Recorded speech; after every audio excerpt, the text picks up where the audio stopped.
Hi everyone, how you guys doing? I know I blew it last week and I'm really sorry. Life happens. I didn't mean it. I couldn't come on last week, so I hope you guys all forgive me. But I think this week I have a really big show, really big. Does anybody know who's this? We have a really big show tonight. Yeah, I bet you nobody knows that, huh? But anyway, how you doing? My name is Sammy Joya. I'm an advocate and I provide this training on a semi-weekly basis. I keep I'm not getting it. So I'm trying real hard to make it every week and at least once a month. But anyway, I get busy. Summertime's here though, so you guys have calmed down a little bit, so it's great. Um, so we talk about different things on this show. I talk about all kinds of things, mainly about hearings and about state complaints, which we're pretty much going to talk about today. I have some really big news about what a the Department of Education in Massachusetts is doing as it relates to school districts attorneys, a huge law firm in Massachusetts, and we've gotten our hands on some interesting documents and we want to show it to you guys and let you know what's happening. One of my cases is actually in this nonsense and I'm very pissed off, but I just want to let you guys know, if you when you read this stuff, it doesn't look like it's a big deal, but it is a big deal because for just so we put everything out there, um when you're in a hearing, the only people you can talk to is the hearing officer and the opposing party. You can't have a conversation with the you can't have a conversation with without the opposing party. You can't have a I'll get it right, guys.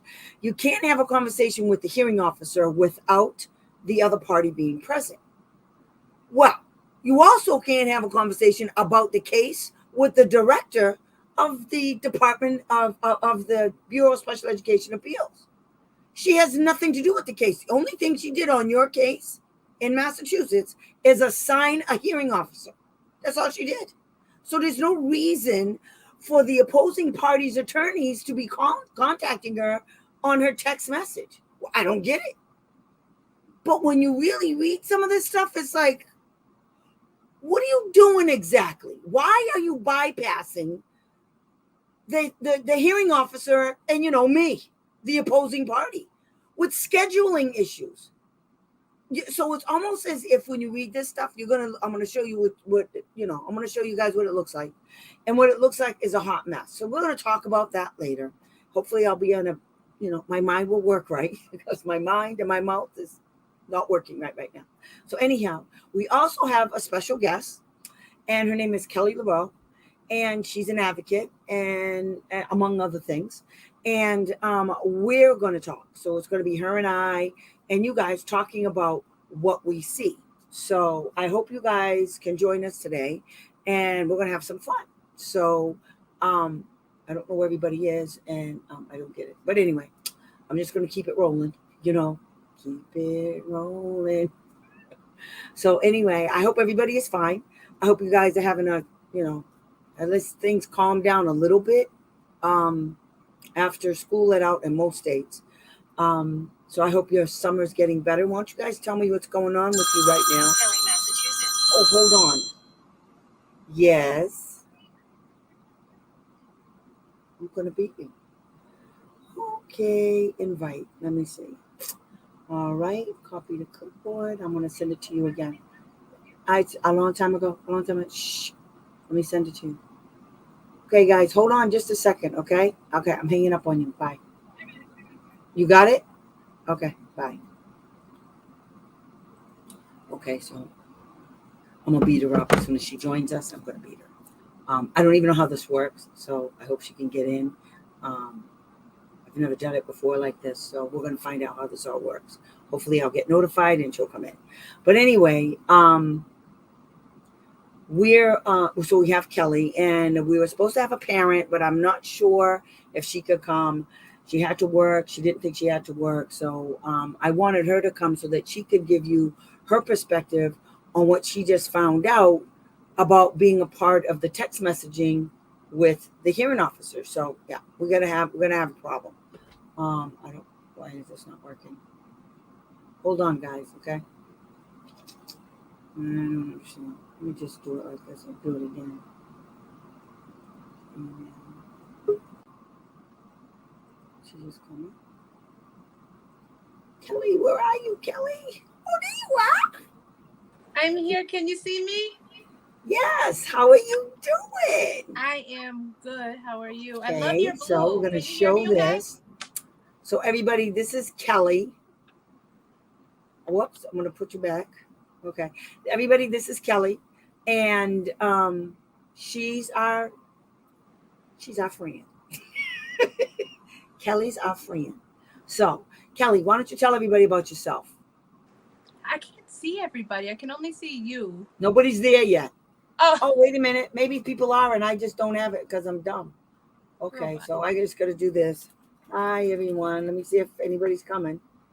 Sometimes it takes them a few minutes to show up. So, Mm, anywho, um, you got like a nice pin girl look tonight. It looks cute. Like a pin up. I can't. You're very low. How come? I am? I Hold on. Okay, there you are. No, it was my speaker. Okay. It was my You got speaker. like a nice like pin up look today. It looks cute. I can't stand my hair down. It's too hot, even in the house. Anyway, so I don't know where everybody went. Let me check my Facebook page. Live. I don't know where they are. A whole bunch of people said they were showing up, so I don't know what's going on. Somebody was there and then they, dipped. But let me see. Watch live video. Oh, nobody's there yet. So anyhow, so I mean, not for nothing, me and you can talk for a bit. Sometimes it takes them a while to come on board, but Not a problem. This is always my favorite subject anyway. me too. I don't need an audience to be honest. Right. I could just sit here and talk to myself. I don't know why I don't have like thousands of videos because all I love to do is talk about this, and I I sometimes had people hit me up for the link, and I'm actually trying to forward it to them now. I think tonight has such an exciting topic that's so necessary to be talked about. So I'm actually really looking forward to this conversation well, the cool tonight. thing is about this setup is that if you miss it, you can go back and it's going to be on YouTube and it's going to be on Facebook. Facebook holds them for a little bit, but then they delete them. But my YouTube channel, which is Special Ed Answers, that one is good. So sometimes when we start talking, they just start jumping in. So, I mean, One so of what? the nice things about live is we can answer questions. Oh So yeah, they that's when can I you see like them when on the people side? jump in. Can you can't see them? I Let me. can't see anyone You can't see because the it live looks like I chat. have a screen up or something. But I mean, that's fine. As long as everyone's there, I'm happy Nobody's here to. yet. I mean, nobody. No, I can't see anyone anyway. All I see is a Okay, gray when screen. somebody asks a question, then I will put it out there. I'll repeat it to you, and then I'll just say, Kelly, why don't you take this one? Usually these take about 2 hours. I honestly do not know where everybody is. I mean, I put stuff out there, so let me see. Share. I'll do it this way. Share video. Shares. Oh, that's not it. Um, invite. Gmail Messenger. Oh. Anyway, so you didn't tell us about yourself. Tell us. Why don't you Okay, tell everybody about you? so first of all, I would really love to thank you for having me even on the show tonight. No problem. I mean, we have been doing some really great collaborations. So being a part of your actual site is really exciting because I've been following it. So to actually go Thank from, you. from viewer to guest is It's kind of fun. This is the first for me. You're the first person that I actually trust to come on my channel because advocates are funny. I am so humbled Advocates are by funny, it. and so you got to be careful. You know. But why don't you tell everybody how we met? Okay. So actually this is a fun story is being I by career I'm an executive disability advocate. So it's interesting because it's hard to find other people that do, I think, the work that I do on the level that I do it. Like mines. Right? Because Hard. I spend a obscene amount of hours in my office reading books. and Absolutely. and I spend a lot Research. of time looking up Research is topics just huge. so I Yep. can tell certain opposing sides how wrong they are in a beautiful love letter. It looks something like you seem to may have forgotten after you went to law school. You should have known this, Yeah. but here it is. Yeah. And I You marked it forgot. up for you. You Even forgot. It's I okay. I even got you. highlighted. Have you ever had the privilege of highlighting something for someone who studied this for 20, 30 years? Girl, who you telling?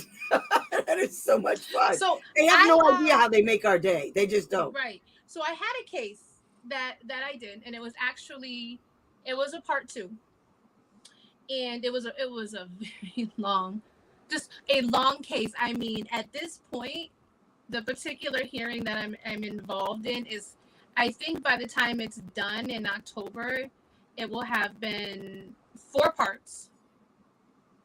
Probably will equal.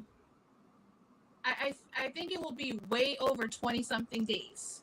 The first one, Ali. It's which I'm referring to the Ali case. I don't know how familiar people are with that Ali versus the Springfield Public You Schools. know.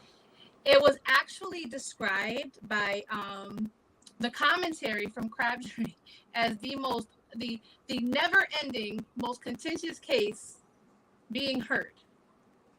Well, I don't find that start none, impressive. won't be none. When we see never ending contention, what that means is people who aren't giving up or giving in and backing down from school districts who love to use tax-paying funds to kind of shut families down with the taxes that you pay.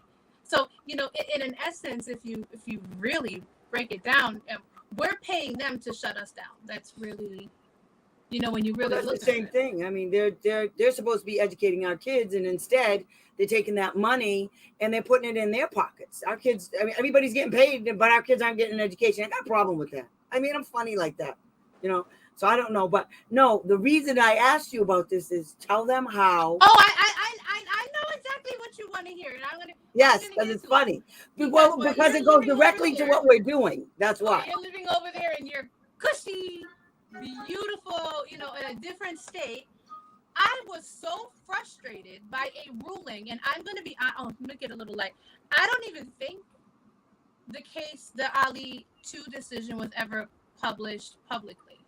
I haven't seen it. It may have been. If anyone on here is familiar with it, you will understand what my frustration was. You know, there comes a point where you have to kind of speak up when a decision regarding fate talks more about the parent Uh-huh. and insulting the parent while praising a school district who intentionally use bad faith acts strictly because they are the district.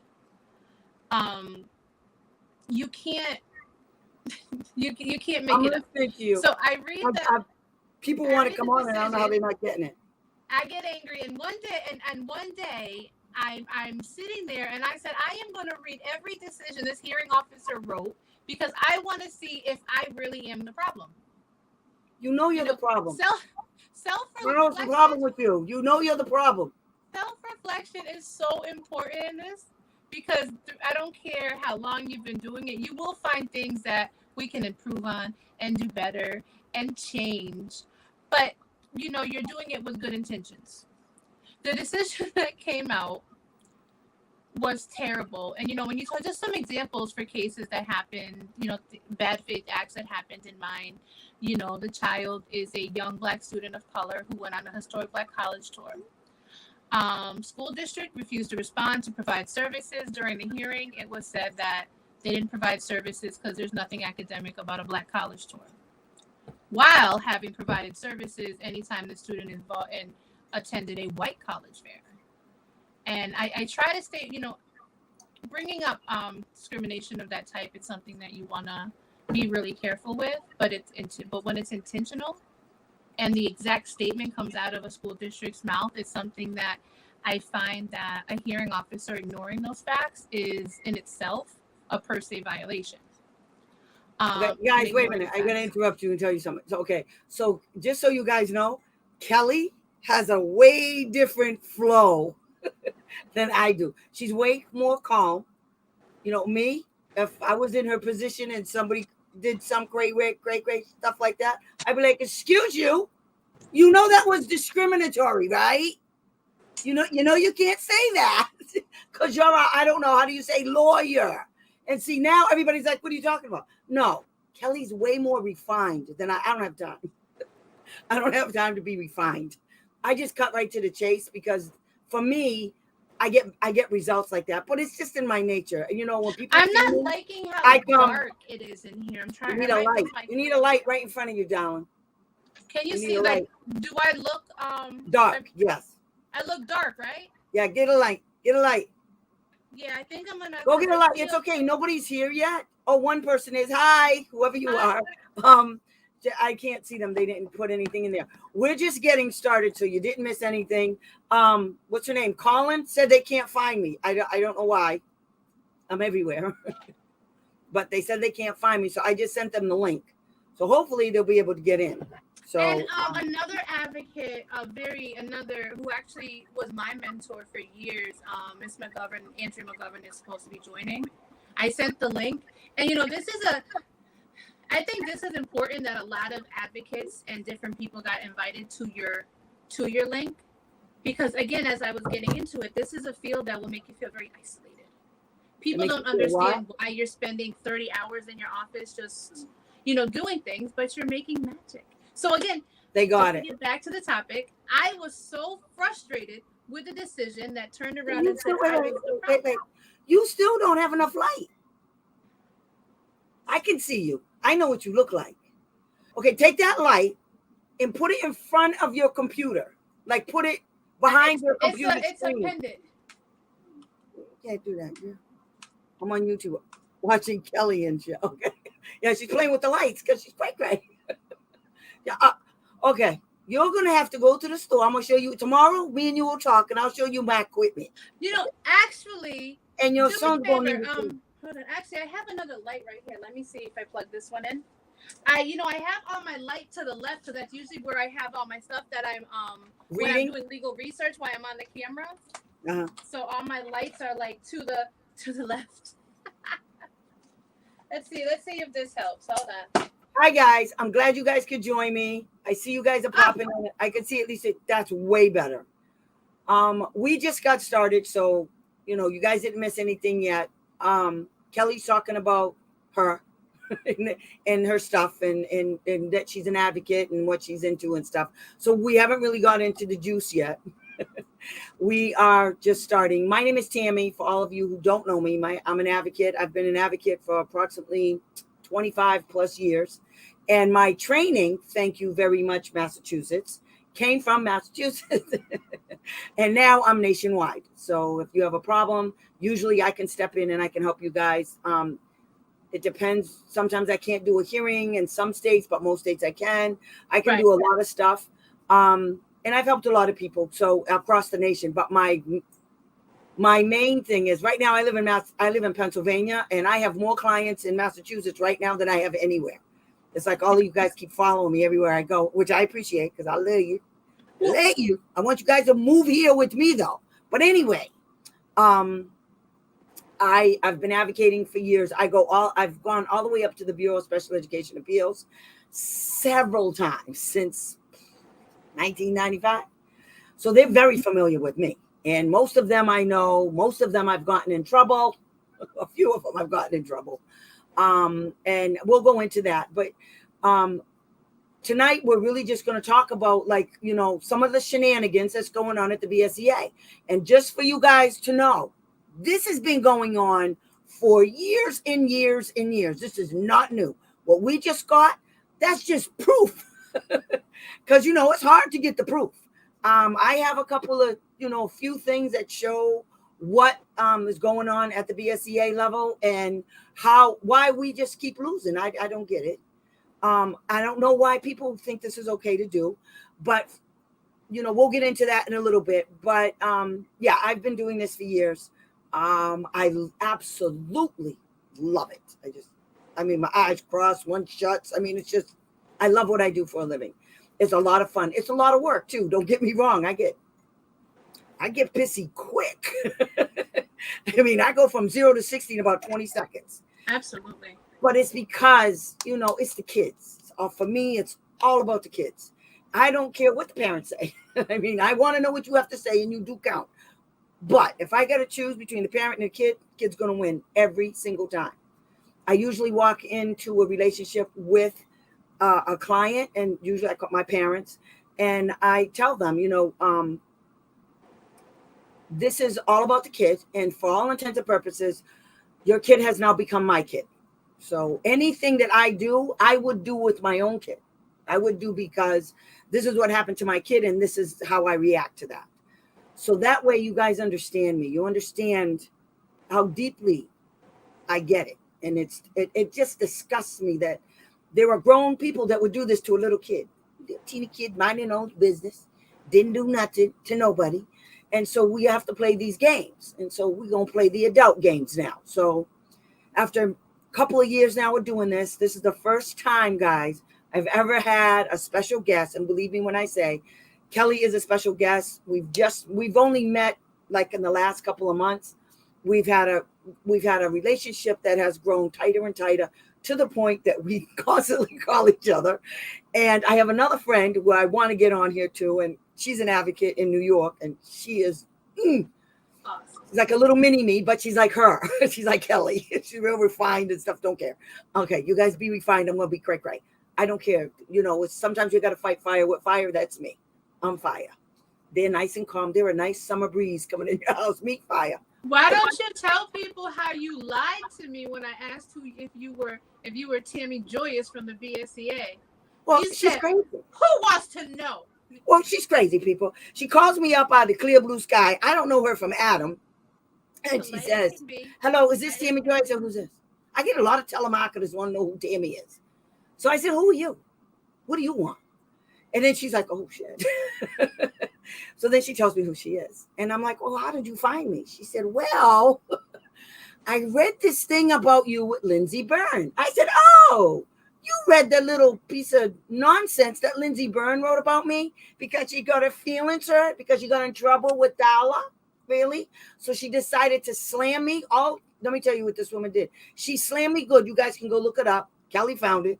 A couple other people have found it too. And she tried to slam me. But let me tell you what she really did. Okay. She brought so many customers to me. It's unbelievable. You know why? Because if you read just hers, and Kelly just did it. One day we were talking and Kelly was like, did you see this advocate? They're talking about kicking her out of the BSEA and blah, blah, blah. I said, what's the name of that case? What's the name of that case? She said, Raphael and blah, blah, blah. I said, Raphael. I said, scroll down and look and see if there's an advocate. Sure enough, there I was. And I said, and then she went and found my response. The reason why she wrote all that nasty stuff, she went and found the other part, because there's always two pieces. See, the BSEA wants you to think there's only one side, their side. It's not. There's a lot of pieces to the puzzle. So when she read that, she was like, she did all of that stuff. I said, you damn Skippy, she did all that stuff. The girl ain't no good. One of the things that's in common. Go ahead. One of the things that's really in common between the two decisions that we got, we had filed motions to recuse because of their bad faith acts. One of the things that you really have to do in this field is be very intuitive. I understand that one of the criteria for a hearing officer to recuse themselves is searching their own conscience. And I understand why I understand why that was instilled, so somebody wouldn't have that power. But at the same time, how do you know that somebody is not holding on or harboring something? When you ask somebody to leave, you say to write somebody a letter and say, you need to recuse yourself because you are not doing the job you're hired to do. and the excuses. There's a blind eye. We get parents and advocates. They get held to the letter of the law by Oh God, every single thing. If you miss higher a level of minute, the standards are up here for us, and way down here underneath the ladder I for them. remember in that hearing, the attorney saying, just out of the blue, "Hey, young Officer Burns, can you just fax me some subpoenas to my office? Because all of a sudden, now that it's going to be public, our witnesses don't want to testify." Well, And that's too bad. That's my a day favorite thing to before the do, hearing. and they know it. It was a day before the hearing. Subpoenas are supposed to be done 5 days before, at But least. see, they always and that's what we're here to talk about. You know, the MHTL. You guys will all know what that means in a minute. You guys are free to, put comments in there if you guys want to ask any questions. Yeah. Just put it in there, and then we're good to go. I'll just read them out loud, and then her and I will bounce it off each other. Okay. So just, if you have something to say, just say it. If you want us to stop talking about this and show you the other thing, we'll do that too. We're just trying to do a foundation. We're trying to lay the foundation about the shenanigans at the BSCA. It's to let you know that this crap has been going. I've been an advocate since approximately 1998, between 95 and 98. I started because of my son. My son had ADD. Well, you would think he had every disability in the book the way. Hi, homeschool mom. Hello, nice to see everyone this evening. And Kelly, thanks for joining us. Thank you, guys. So he had ADD. I mean, he was smart too, but he had an attention span of a tsetse fly. He wasn't developmentally challenged in any way. He was just, my kid. So that's how I started. And but the things that I was going through just for ADD, I was like, are you kidding me with this right now? If this is what I'm going through with my kid with ADD, then Andrea. Hi, Andrea. Can I just say something about Andrea for a minute?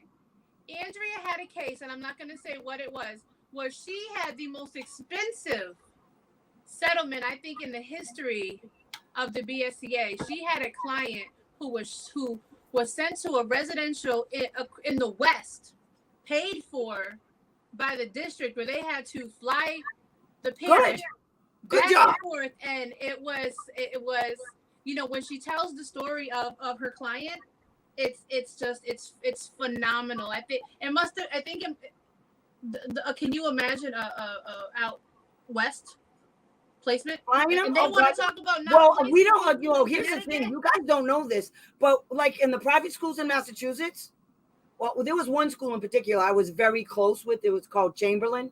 It was in Middleborough, and it was a private school for kids with social emotional issues. You would not believe the kids that were being flown in. There was one kid that was being flown in from Barbados into Massachusetts. Oh, yeah. The kids that are in our private schools are flying in from all over the United States because Massachusetts has the most special education private schools in the nation. I mean, our private schools, in comparison to the rest of the United States, is like what Dunkin' Donuts is to Massachusetts compared to Pennsylvania. I mean, you got a Dunkin' Donuts on every corner. So anyway, I just want you guys to know that about what we do. And I think if this gets enough people, we can do this once a week where we can have this little, coffee clutch kind of thing where we talk about advocacy. Okay. We talk about advocacy, and we talk about your rights, and we talk about how you guys can use the information we're giving you right now. You guys know me. I give you stuff that you can leave this conference with. Well, that's what it is, conference. You can leave this conference, girls, and you can go straight to the table and get to typing. That's what you can do with the information I give you. And that's the way it's going to be set up from now on. So anyway, back to the schedule. So this is about the BSEA and the shenanigans. So if you guys have stories, let me know, because I would love to hear some of them. Like I said, I don't know if I told you about one of the text messages that was sent, that was given to us under the Freedom of Information Act by our good friend from Commonwealth Open Commonwealth. I always get it wrong. Opencommonwealth.org. Thank you very much. Oh, Good thank job. you. Kudos. The head of Open Commonwealth is my hero. Oh God, please. I mean, seriously. I mean, you're right up there, dude. Right up here.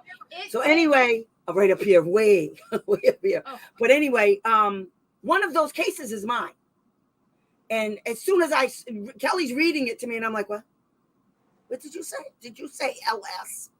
Did you say Pembroke? She said, I said, that's my damn case. So today I was reading him and I'm like, oh, really? Really having discussions. So Tammy's going to have a lot of fun with this. Okay. When I go into my hearings, I got 3 hearings right now. And I have this law firm in my case. So on all 3 of my cases, I have, who is it? 2 of them is the same hearing officer. 2 is the same lawyer, I think, and 1 is a different one. But anyway, it's the same hearing officer, and I have the same hearing officer for 2 of the cases. I have Rosa Figueroa and Amy Reichbach. Amy Reichbach's on 2 of them, and Rosa Figueroa is on the other one. And I have Mary Ellen Swarter I have Mary Ellen Swarter as the attorney, I believe, for both of the cases, for 2 of the cases, and Venetia SOW. I don't like saying her. I'm afraid I'm going to say that last name wrong. So anyway, that's who I have. And they're both of them are from the law firm that's in these text messages. So that's why I was heated when I got that. And I was like, are you seriously kidding me with this? And the reason why I was angry is because I suspected this all along. I get really pissy when I find out I'm right. Because, they've been gaslighting me for years. Oh, no, we don't do that. Oh, no. And not for nothing, OSEP has been literally no help at all to me. But see, now I'm putting the screws to them. I live only an hour away from D.C. Make no mistake, I will get my car. Ring, ring, hello, I need an appointment. I need to see people right now about Massachusetts. Jamie don't care. I will have a caravan driving up there in the New York minute. So anyway, Andrea, what are you doing, girl? You're bouncing all over my tent. What are you doing on the bottom? And why? Let me put Andrea in here so they can introduce her. I can't. Can you hear me? Yeah, now I can. Okay, Andrea McGovern. But I wanted to tell you about those schools in the West. They're part of the Aspen program. My client was in the boys' residence, and the girls' residence was across the yard. And you know who was in the girls' residence? Paris Hilton, young Paris Hilton. That's how wealthy these programs are. That's good. I hope they're better than the ones that are here that cost $200,000. Well, they're questionable, their methods, but because she's okay. Wait, I know what to do. The Aspen, they're under investigation. There's a whole Netflix documentary about them. Okay. And all right. My client saw his school and went, "There's my school. It's on the documentary." Good.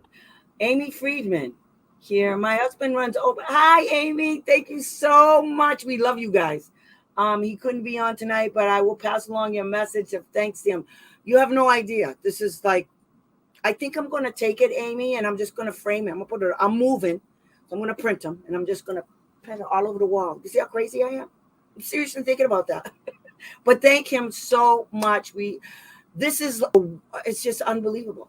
I can't believe you got it. I can't believe you got it that easy. And now, because you guys did it, we got a whole bunch of ideas on how to get more. Oh, yes, girl. Can we say indigent?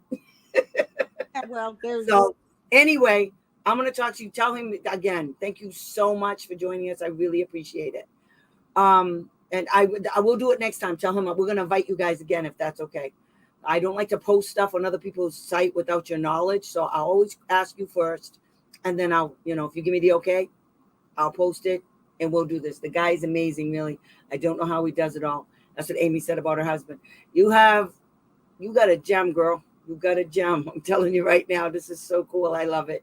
I love it. Together, I want Reese out of there like yesterday. And I want all of the hearing officers gone too. I don't care. There's only one there, I think, Marguerite Mitchell, which, by the way, was an attorney on one of my cases for like 4 years. Oh, yeah, it was bad. And I won all the time with her.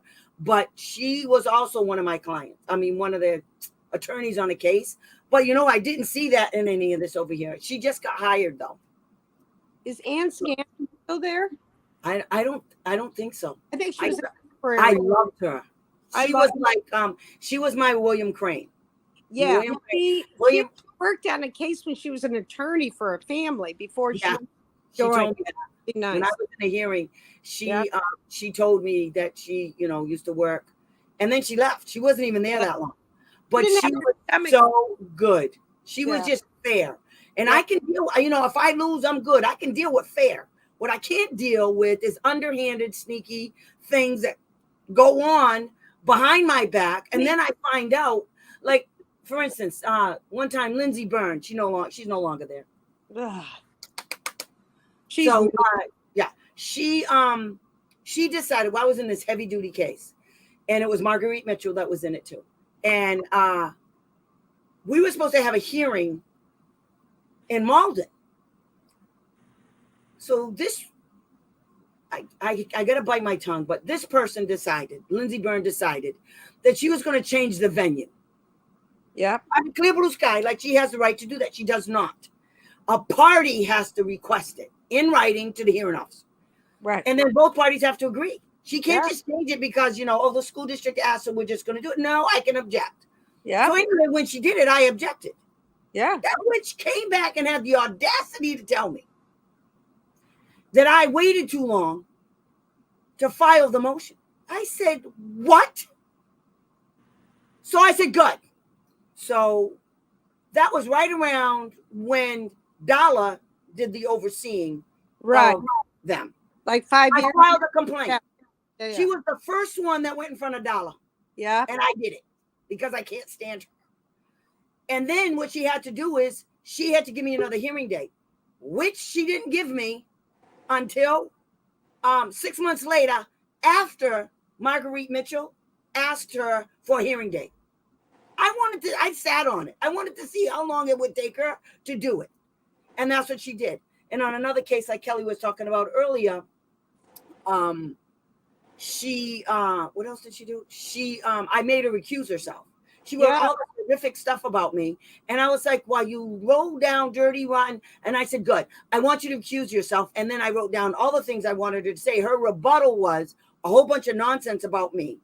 And then in the end, she says, because the mother basically said I badmouthed her to the parent, that she was going to recuse herself. As if. Are you kidding me with that right now? That's the reason why you recused yourself? Because you think that I made you look bad in front of the hearing officer? Uh-huh. I wish that would work with all of them then, because I don't like none of them. And I tell the parents all the time. How come none of them recuse themselves? So anyway, because they're crazy. She just made that up. She had to save face. And I believe with all of my heart, Reese Ehrlichman told her to recuse herself. And that's why she did it. And I believe after you guys, we're going to go into this real quick because I know everybody's waiting for this.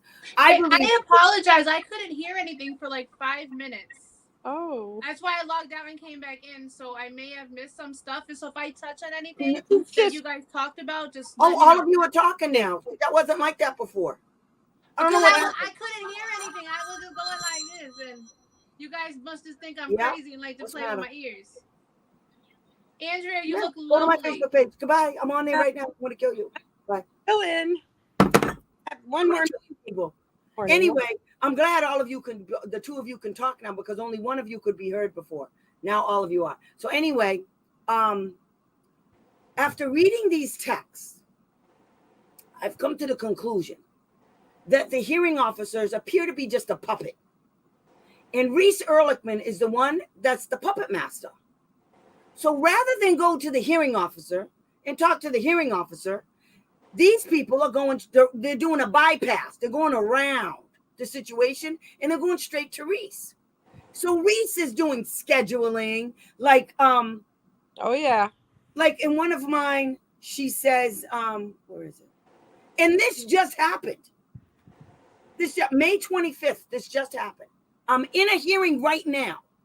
And this is what it says. Let me see if I can share it with you guys. Let me see. Share screen. Let me see if I can put it out there.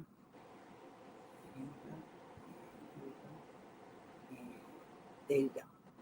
I'm getting cool, girls. Okay. This is mine. See? Mary Ellen Swarter. Okay. See, Mary Ellen Swarter says, it's on the Pembroke matter. Hi, Reese. I'm trying to figure out scheduling on the Pembroke matter. Reese is not my hearing officer. Right. That's not where you go to get scheduling. Right. So then she says, she puts the kid's name, and then she puts Pembroke. That's my case. She says, I think this is the one that has gone back to Amy since Alina has a conflict. Oh, Alina had a conflict. All right. Yes, she did. Right. That was legit. So Right. then she says, we were also told to copy you. I didn't recall anything saying to send you a text message. I got that same email she's talking about. On the evening, I didn't take independently discovered what.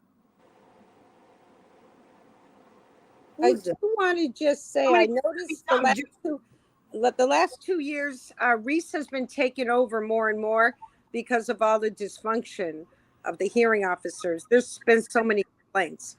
I think going by her desk. Somebody just is sending me something, and I'm like, what? Okay, this might be, who is this from? I don't know who this is from. I remember, is it Amy, is that you sending me that? If it is, thank you so much. So it says, we were told to copy you. We were not told to send you a text message without the other parties being involved. Mary Ellen. Can I just say, what really concerns me is if any one of us three, right, even emailed Reese and said, can you What's give the me first my thing she hearing said? officer's cell phone number? Tell her, what is she going to say? I can't comment on that. It's an ongoing case. Right. Yeah. Really? Well, what's this? How can a lawyer ask for the cell phone number of a hearing officer they're in the case with?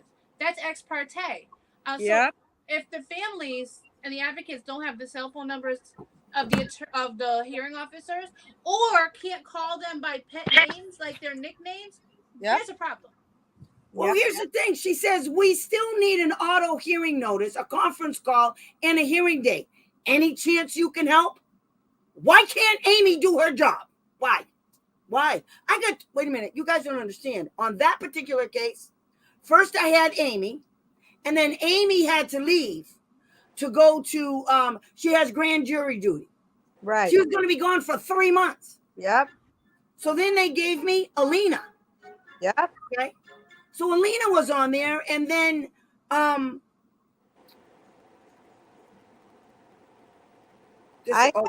I think I got some good stuff. Whoever you are texting me, I love you, and we need to talk, and I need all of that stuff. I need all of it. You need to give me. Can I ask you? This would actually make sense. She just sent me the 12 pages. I got some more stuff. Oh, it's juicy. Is this the same one? There was a hearing that was filed where the district filed for a motion to combine the two hearings before I even knew who the hearing officer was. I'm wondering if there were some text messages with the district finding out who the hearing officer was prior to that notice. Yep. No, Amy, I don't think.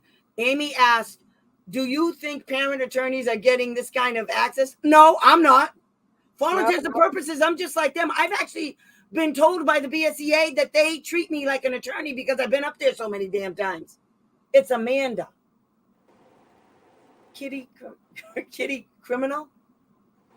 10 years ago? I love you. I'm asking questions. I'm getting the answers. So anyway, I didn't even realize it.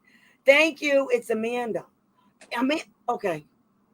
Kitty. Oh, you're saying it's Amanda. I found you. Okay. All right. That's different. Whoever just sent me those things, I greatly appreciate it. And I will be checking it out tomorrow. So we might want to talk.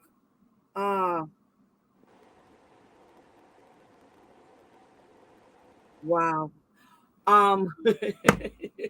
I can't tell you guys right now. I have to get permission from this person, so I don't know. But this is juicy stuff. Thank you. But so no, Amy, I don't. I know for a fact the parents advocates Okay, for instance, one of these talks about the language. Wait, I gotta find it. Okay, so that's my case, and I'm pissed off. Okay. But scroll down to where they're doing the double kudos for laughing at a parent for losing. Oh no, wait. Because before I get there, wait a minute, I gotta find this one. Language. Okay. There's one in here that talks about the language of a settlement agreement. Okay, let me see. This way? Why is it doing that? Okay. Cancel that. Oh, I know why it's doing that. Wait a minute, guys. My computer's acting stupid. Okay. This is what I want. So, LENGUAGE. Because I found this language one. Where is it? Okay.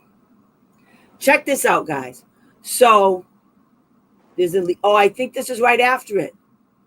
Alicia. Where'd girlfriend go? She left the building? Okay. So wait a minute. Did she get kicked out? I don't know. Oh, she said she had to take a phone call. Oh, okay. Okay, so here. This is what I want to talk about. So this one says, thanks for letting us know. I'm fine waiting for you to working with Rosa. Dan to this. Okay, wait. So this must come down from here.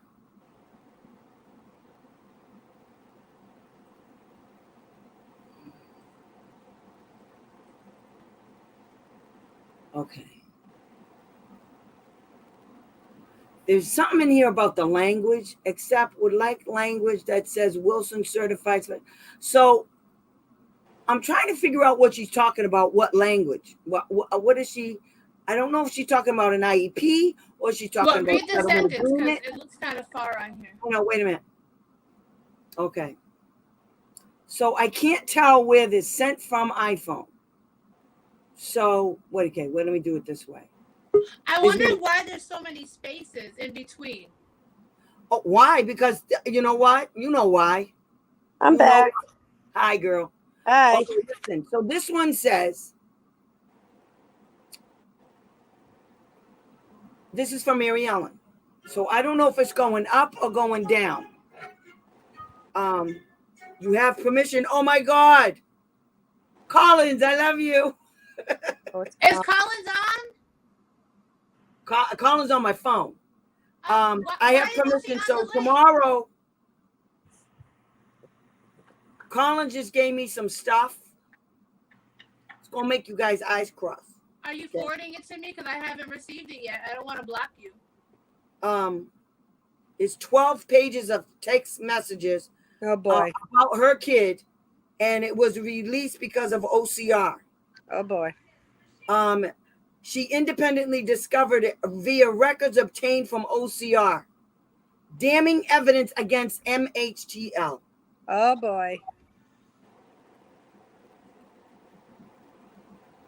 And the school, both a couple of weeks before the BSEA issued their 2020 decision on my case. Girl, we're going to have some fun.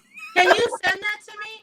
Oh, and there's an attorney, a family attorney from here that I'm friends with who may be jumping on in a minute to join us, but she works for families and she's wonderful. And immediately emailed the hearing officer a motion to reopen the record. Reese Ehrlichman text messages from this week reflect that MHTL secretly texted the BSEA and asked the BSEA director to intervene behind the scenes as insurance. I swear before all that's holy in this world, Reese is going to be fired. Do you understand? I'm getting her fired. Can I send this? Hold on, just for purposes, let's just say we suspect, in our opinion, this is strictly opinion. Yeah, right. That's what Reese put in the text messages. Can you send that to me, please? I'd like to see it. Colin, send this to her. I don't know how to do this stuff. I don't know how to copy and paste. Yeah, I don't want to have to fight Collins. She should have sent it to me. Just kidding, Collins. She's not kidding. You know she's not kidding. As I'm texting her, like, excuse me. Oh my God. The text messages reflect that Reese are agreed to MHDL's disgusting plan that Reese left a voicemail for hearing officer Ray Oliver. You see, I just said that. I just said it. She's just Reese. You know what? I'm going to ask where Reese is. I'm going to tell her, how come you don't come into my hearings? I need you sitting there because, you know, Amy, I mean, you're just a puppet master. Boom. So you need to put your puppet butt on my face. She just sent it to me. Good. Thank you. Thank you. Thank you.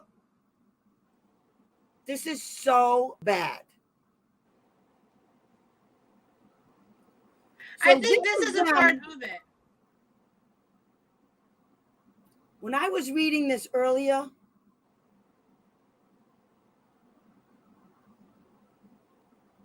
should nighttime perhaps drive safely? Choose a non segment. Okay, wait. This one right here, I don't know where it goes. Look, I like this. What it's is just part floating. I'll speak with you as insurance. What does that mean? What does I know. Mean? No, there's one in here I like that too. Mary Ellen says it again in one of these. Insurance. There is a document, and I know I've sent it to all of you. I have to re-find it. There is a document that is a public document from the Wayland School Committee when MHTL was applying for a position to be the lawyers for Wayland. And one of the reasons they actually argue that they should be hired is because they get special help from the BSEA during hearings. And you have to find that. I think you sent that to me. 6 months wondering what that meant, and I think now we know. You know where it is, Kelly? It's in your text messages to me because that's where that 2008 letter is. Amy, I have that 2008 letter where the BSEA was informed that they had to separate from the State Department of Education, you know, because for 30 years they were hearing and deciding cases, you guys, and were employees of the Department of Education at the same time. 30 years.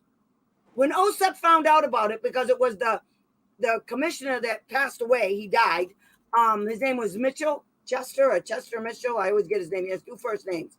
And he contacted OSEP to say, you know, what's going on with Massachusetts?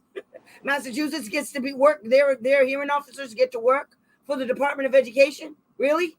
And hear and decide cases? Since when? Because that's the other thing. He was from out of state. They hired an out of state guy to come be the commissioner of Massachusetts. Okay, good. So he just busted them. So when OSEP asked him questions, he's like, well, OSEP's like, well, I don't understand. What are you talking about? Say what? Yeah, girl. So she said, they said, well, what do you mean? We were under the impression, you guys told us that UMass Boston was overseeing you. The commissioner came back and said, oh, no. That stopped as just about as soon as it was given to you. Oh, yeah. As soon as we told you that, it fell into disuse, he said. Disuse. So those hearing officers, those very same hearing officers that are up there right now, with the exception of maybe two, were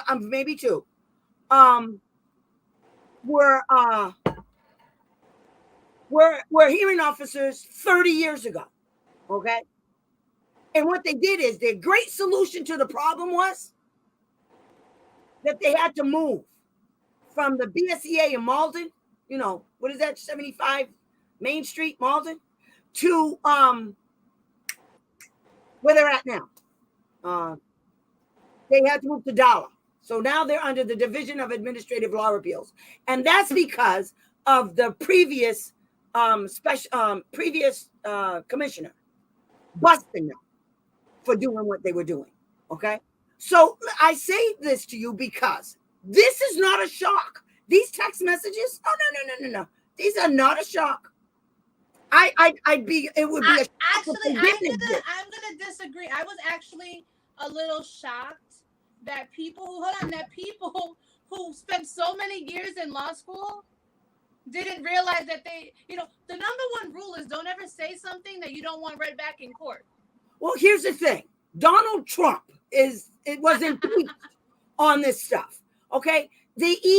I heard this guy's name is Howard Dean. He used to be the governor of Vermont. And he said the E in email stands for evidence. Why would you put it in writing? You silly people. I don't Never understand. say anything you don't want read back to you. That's the Exactly. standard I That's live why Tammy's good with everything she says. I Yeah. don't have a problem because 99.999% of the time, if I'm telling you guys something, I got a piece of paper to back me up. And when you tell the truth, you It's don't have easy. to really worry about what you're saying. No. You know, I'm always mindful about certain things if I don't have all the facts of saying it. So believe you me, if I say it, I can prove it. I can. Well, Exactly. I don't have it. I usually have that like these, like this right here. See, we're sitting here talking about this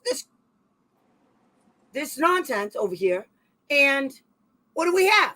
We have this in front of us. Now, I've often said things about the BSEA, often. Yeah.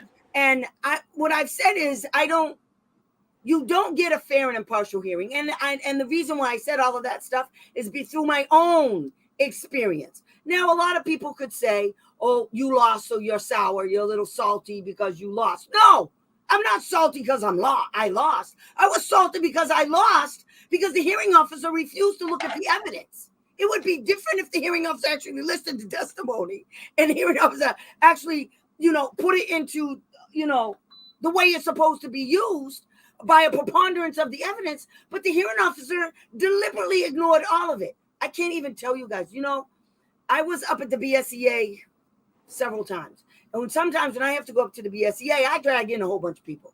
So it's not just the school district. One time I had DYS, Department of Youth Services, SEIS, Special Education and Institutional Settings, which is up at the Department of Ed, and the school district. Those are all the parties in my case, and I was all up there all by myself. There was no lawyer. I had the parent, who drove me completely crazy. But I had the parent. And not for nothing, we did win. We did win a few things. We won a placement, but we were winning placements before we went up there anyway. But what we were going for is a cost share agreement between the school district and DYS. And we got that while we were sitting in the hearing. We got that. So that was taken off the table. As far as I was concerned, I won. I was ready to go home. Well, I don't care nothing about the rest of the stuff because the rest of the stuff I could work out. But I just wanted a cost share agreement, and the only way I could get it with DYS is to take them fools to hearing. And I'm going to tell you something. They spent a lot of money because I made them. Does anyone think wonder how many Wait a minute. Does anyone think MHTL knows what is coming out? Are they worried? Anyone know if they have said anything about all of this? No, but they're going to say some stuff. No, Tammy, I got a case with them. I can't wait to have my hearing day. We emailed it to them. Oh, Tammy you did? and I emailed the night that we got them. We emailed it to them. I didn't even realize it. And said, this is not only disheartening, this is betrayal. And I would also like the cell phone numbers of all the hearing officers. Oh, yeah, that's right. And I also asked them, hold on, just to be really clear and transparent, they laughed at a parent for losing a First Circuit case, right? Oh, yeah, and I believe the comment from the director to the lawyer was double kudos, right? Wait, I'm going to find kudos. So my question for that is, and I said, how do you think, now that we have this thread, the First Circuit judge in the hearing I am doing, which I intend to submit these into as an argument for not getting an impartial hearing, is going to reflect? I wonder if the federal judge in the case I'm doing will find these text messages and the fact that a lawyer and a director are laughing at a parent who has a child with severe special needs, if they will find it just as funny and give kudos. Found it. Collins, I'm gonna beat you, girl. You don't want to put it on the thing, on the banner, honey? You have permission. Send me. And I also want to be clear. I just want to clarify. Wait, I gotta invite Collins. It was public, and I just want to make clear. Me and Tammy, we said nothing of anything until it was made public already by Open Commonwealth. Oh yeah, that's right. We respect. Wait a minute, Collins. How do you want me to send this? Okay, I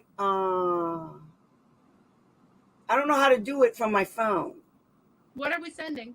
She wants me to send her a link to this, and I don't know. I just did. Oh, you sent her the link? Send it again. Oh, I didn't. Kelly's sending it to you, okay? I didn't send her the link think I'm lying. I never hit send. Okay, so it's coming, honey. She should have it now. There it is right there. Oh, I'm pointing to it. You guys don't see it yet. Wait a minute. Here's the kudos one. Did Andrea leave us? What happened? Here's the kudos one. Wait a minute.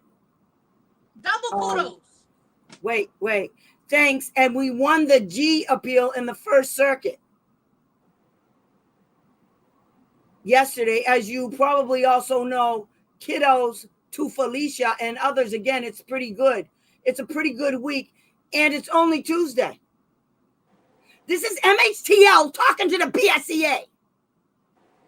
And it's only Tuesday? Really?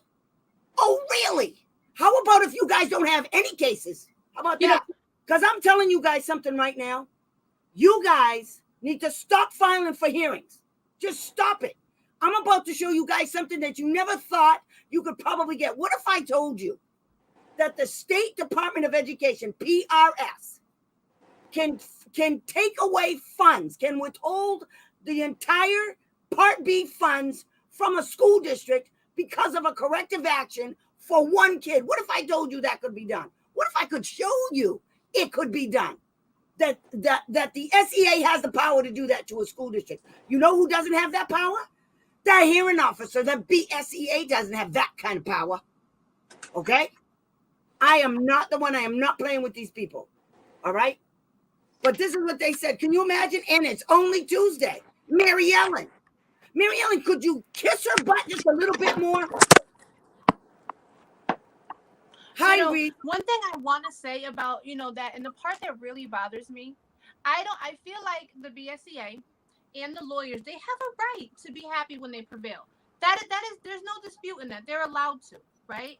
However, Look at this can we nonsense. not forget that you guys are laughing at parents who are parents. And they're so powerful. Oh, you went to law school. You have a whole law firm, okay? You have paralegals flying all over the place, and you're up against a parent and an advocate. And you're proud of that? Do you like taking candy from babies too? Really? You think you're proud of that? I hope. You know what? God don't like ugly. I'm telling you right now, God don't like ugly. And he's sitting here waiting for you. Oh, they should be worried. Yeah, they should be worried. Because you know what? One thing they know about me, I got a big mouth. I can't wait to go to my next hearing and say, where's Reese? So I'm going to tell him, where's Reese? And I'm going to tell, so when we get done with this conversation. Should we send her a group? You already talked to Reese about what we were going to talk about here, Mary Ellen? Is that what we did? And Amy's going to say something. Don't say it, Amy. And that's how I talk to these hearing officers, because I don't care. I don't care nothing about them. I didn't care before. I've taken the don't care stuff to a whole new level now. Thank you. Thank you very much. No.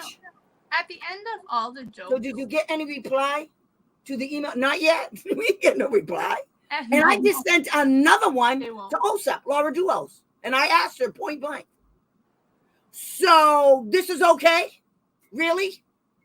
This is okay. Is this okay? So our tax dollars is paying for these schmucks to go have conversations with each other before they go to the hearing?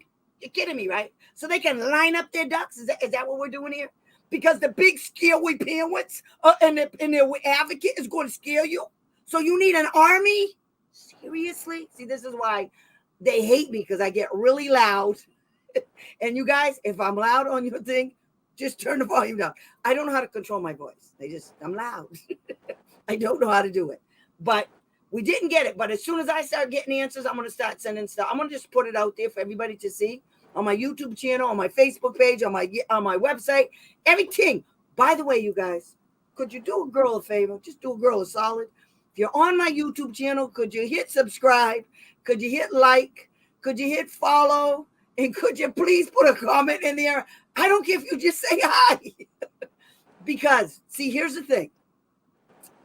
The more you guys help me out like that, the more I can do this. Yeah. You guys give me information. You give me, that's power. This right here is power. Do you understand the leverage we just got? Do you understand?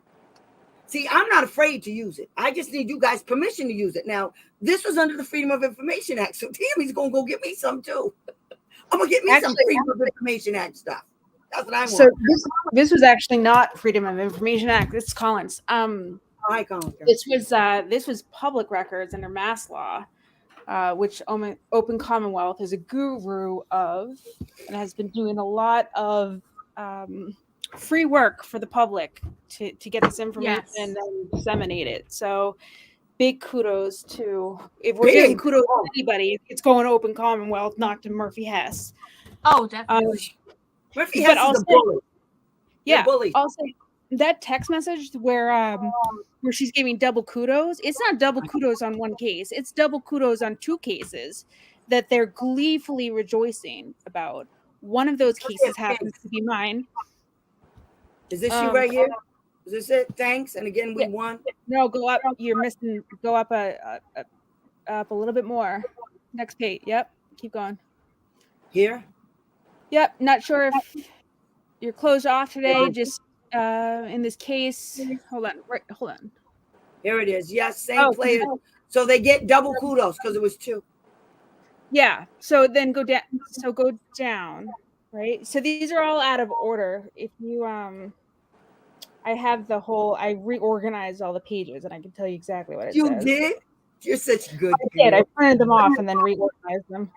And there's text missing, by the way, out of them. So if you think that these texts from Reese are complete, they are not. They do not appear to be that. And I've addressed that with the BSEA. I'm going to. Yeah. So this is a February 8th text message that says, which is the day that I got a decision on my case. And it says, from Mary Ellen Swarta at Murphy Hess to BSEA. I'm sure you probably know, but we won in federal district court. She's referencing my case here. She goes on to say, no need for the BSEA remand, which there should have been BSEA remand because I was denied due process. And even the BSEA admits that I was denied due process. I'm trying to find it. I remember when you said that. No need for remand. Yeah, they should be afraid of remands. There it is right there. I'm sure you probably know this, but we won. Federal district court, no need for a BSEA remand. You know what they need to figure out is, I wonder, because I just told Amy got pissed, okay? Because I'm representing 3 kids right now. And Amy was yah-yahing to me and she pissed me off. And I said, for the record, Amy, I already know how this is going to end with you, okay? So just so we're clear, I'm going straight to federal court. So as soon as you get done writing the decision, before the ink is dried, this will be in federal court. Oh, and I forgot to tell you, my client's indigent. So guess what? It's free. She said, well, why isn't he here? And I said, because the guardian said she didn't want him here. I don't even know what that has to do with anything, Amy, but he's not here. He doesn't have to be here. Can we just all agree that the cases that actually made differences in the world of special education, most of them were lost at the administrative level? You know, if the Andrew case was won it was lost there, it was lost in federal. Most of the cases that have really changed the standards for children with special needs were lost at the administrative levels. Let me tell you something. As far as I'm concerned, it's a win. If I have to go all the way to federal court, that means I'm making the school district spend all kind of money. You see, my class is always half full because I know what I'm up against. I don't have on any rose-colored glasses. I know. And you know what? If that's your case, Colin, you know what? That's hard. What you did was hard. Yeah. Because if that's your kudos kid, to you. That's right. If that's your kid and you went up against that monster, that army of people, including the PSEA director, I mean, you did good, girl. Pat yourself all up here. But it's not for you, girl. No. I mean, no, it's destroyed my life. This whole process has destroyed my life. I've been battling this since 2018 when my kid first got sick and was in the hospital. And the school announced secretly to everybody inside the school that my kid was faking her illness. and that she wasn't really sick and that I must be nuts. While my kid's in children's hospital with an IV in her arm, vomiting. That's how sick she was. And I have to, it's bad enough to have a horrifyingly ill child, but Yep. it's extremely awful I don't to know how you have did it. the school that's supposed to be supporting you, making your life immeasurably Miserable. harder. On And purpose. Absolutely. And then to just like cough, a nail in the coffin is when you go and you ask the BSCA to intervene to stop the bad behavior so that your kid can get the services that they need without the immaturity of school staff of Marshfield Public Schools. And instead of getting that accelerated hearing that you were initially granted, it gets postponed for months. So you don't get a decision for 9-10 months after you file your hearing request. By that time, you've already unilaterally placed your kid because your kid cannot suffer and wait 10 months while the school's screwing around, right? And while the BSCA is just waiting for new evidence that might be favorable to the school to admit in without, proper due process. And then you get to that hearing, to that hearing where the core of your case was about the improper behavior and why you had to unilaterally place the child because of that improper behavior.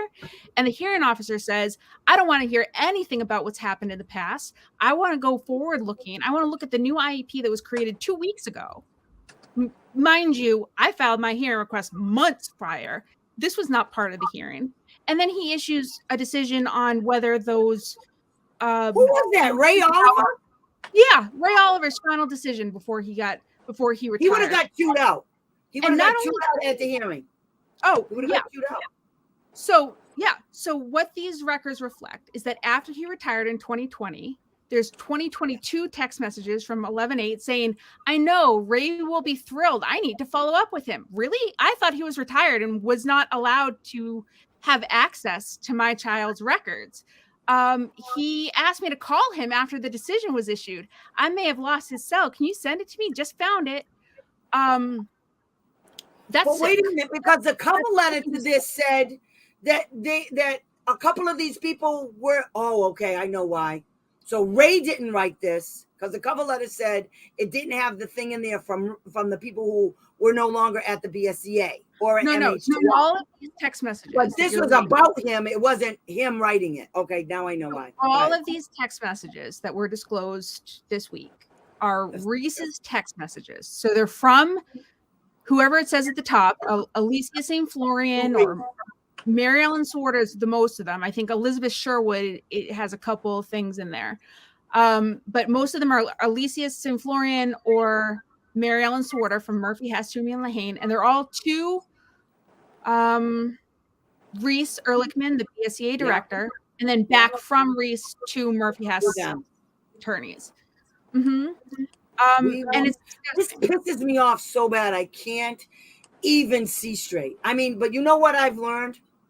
And I learned this, you guys don't laugh. I always thought the court of public opinion could change things better than actually going to court in certain instances. Yeah. For instance, can we say Johnny Depp? I'm just saying. Now, a lot of people have their issues and everything. I get it. But not for nothing. And I'm big on women's rights. I really am. But I also know some women that, So anyway, I've actually met them. Whether you believe him or not, the court of public opinion weighed in on this. Now, they didn't have anything to do with the decision about what happened in that case. But the court of public opinion, outside of that case, came in and said, you know what? Yada, yada, yada. And that's where I think we can win this, is in the court of public opinion. It's because the court of public opinion is where you get your pressure. You get your pressure on what's going on. Like, say, for instance, at the BSCA. You know what happened in Lakeville? There was a sped director in Lakeville years and years and years ago. Back in the day. There were a bunch of, there was an organization. And this guy was so blatantly bad They fought and they fought and they fought, and their focus was, they were laser focused on that sped director. Do you know they got that sped director out of there? They made him leave. The pressure was unbelievable. It was the same kind of pressure they put on us when we're in a hearing and they play games. And oh, that's beyond the scope, and that's the foundation. She didn't lay the foundation. She didn't do this. You silly little, I'm an advocate. This is, I had to tell Amy that, I had to tell, not Amy, I had to tell another hearing officer that in New York. He told me that because I cited laws and case law, that I was practicing without a license. He said it to me twice. I told the mother that the first time he said it, I said, the second time if he says it again, I'm cussing him out. He said it again. And I said, listen to me. You're not a judge and this is not a courtroom. And if you feel like I'm practicing without a license because I said a law, I cited a law, then by all means, I want you to go file against me right now. Go ahead, go do it. And if you don't, then I don't want to hear it again because you can't do nothing about it. Can't cite a law. What's wrong with you people? But this is what they do. And that they think they can scare parents. They see, I'm not afraid of nobody. I don't care what I say. If I believe I'm right, I'm going to tell you I'm right. I don't care if you tell me I object. I object. She's talking, blah, blah. I don't care. I don't care. I'm still going to say it. But that's why they don't like having court reporters at my meetings either. Well, that I think that's a key point, which is that, you know, to protect parent and student privacy, these are generally closed to the public unless a parent affirmatively elects otherwise. And most parents don't really understand that they have a choice, and they don't see what the benefit of it is because they've never been through this before, and they don't understand how very corrupt the BSEA feels. And I mean, I would argue that this right here. Look, it kind of seems like they are. Look at that. That's my client. Yeah, they should have redacted. The mother was supposed to come here. The mother was supposed to come here tonight. So, and I told her this was going on. She's livid. And, but I don't understand. Why was there a discussion? This is the hearing officer. Okay. And this is the hearing officer.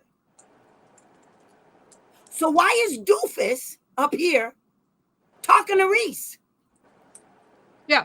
Because I'm told because Reese pulls the strings behind the scenes. You saw it in my case, so just like this, but in my case, before the decision was issued, I discovered through OCR, I got records from OCR, and in them were records that had never been disclosed to me, should have been produced to me as part of discovery that I had requested and it had been ordered to produce, and were not produced. And they were very damning, and not just damning to the school, they were damning to Murphy Hess themselves, because Murphy Hess had overstepped the bounds of their obligations and had started to act as an agent, as a straight actor for the district, and done some, without getting into all the details, it was pretty damning evidence, and the decision had not yet been issued. And I emailed the evidence within hours of receiving it. I sent it to the hearing officer. I said, I want the record opened. I want these 2 additional records added into it. This is extremely inappropriate that it wasn't added, that it wasn't produced to me in time for the hearing. And don't you know, a few days later, I get a decision in writing saying that my motion is denied. I cannot get those records in. Little did I know. For hearing with it, honey. You could, no, no. But hold on. Little did I know, in these text messages, if you can find the August 20th one, 2020, within hours of me, I'll wait for you to find it. If you have it OCR, it's wait a minute, I'll go find it. Yeah. OCR? Does it say OCR on it? Yeah. Or no? No, optical. Okay, give me a keyword that I can look for. The keyword is Hyreese, can I call you? She's got that a few times. Wait a minute, I'm gonna do August. Let me see if I can find August. Yeah, There it is. Okay. So you're looking for August 20th, AUG 20. AUG. Okay, wait, it comes in. Space 20. Where is it? Okay, here it is. Okay. Well, that's the 17th. You quick want the question 20th. before. No, that's Alicia's. You want Mary Ellen's. Okay, wait. Let me check it. Alicia. I'm in 2021 now, so it must be going down the other way. Okay, that's They're mostly in it's reverse on. order. They're also out of order. Yeah. Alicia. Oh, I know how to find it. Just do AUG space 20. No, I'll put Mary Ellen. I'll get all of hers. There you go. It's right there at the bottom of that page. Right, hi Reese, can I call you? Okay, there you go. Can I call you with a question? So that's on my case, right? And then the next page should say sure. It repeats it. Hi Reese, can I call you with a quick question? And she says sure. Wait a minute. The page number is okay. page 3. At the bottom it says. I have a quick question. Hi Reese, can I call you with a quick question? Okay, and then I go down or go up? Up. Go up because they're all in reverse order. Okay. Hi, did you mean to call me a few minutes ago? Nope, go up. You're looking for page 3. See how at the bottom it says page 3? Oh, okay. 2. No, I'm going the wrong way. You want me to get to page 3? I don't see page. Oh, I see what you mean. Okay, wait. I'll fix it. Watch. Wait. There. How's that? I bet I'll find it now. Okay, page 3. Here's page 5.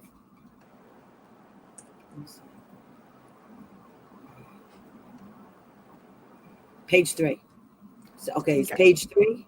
See, this is what I hate. You see what it says in settlement? Can you try call you late afternoon with AG scheduled for tomorrow?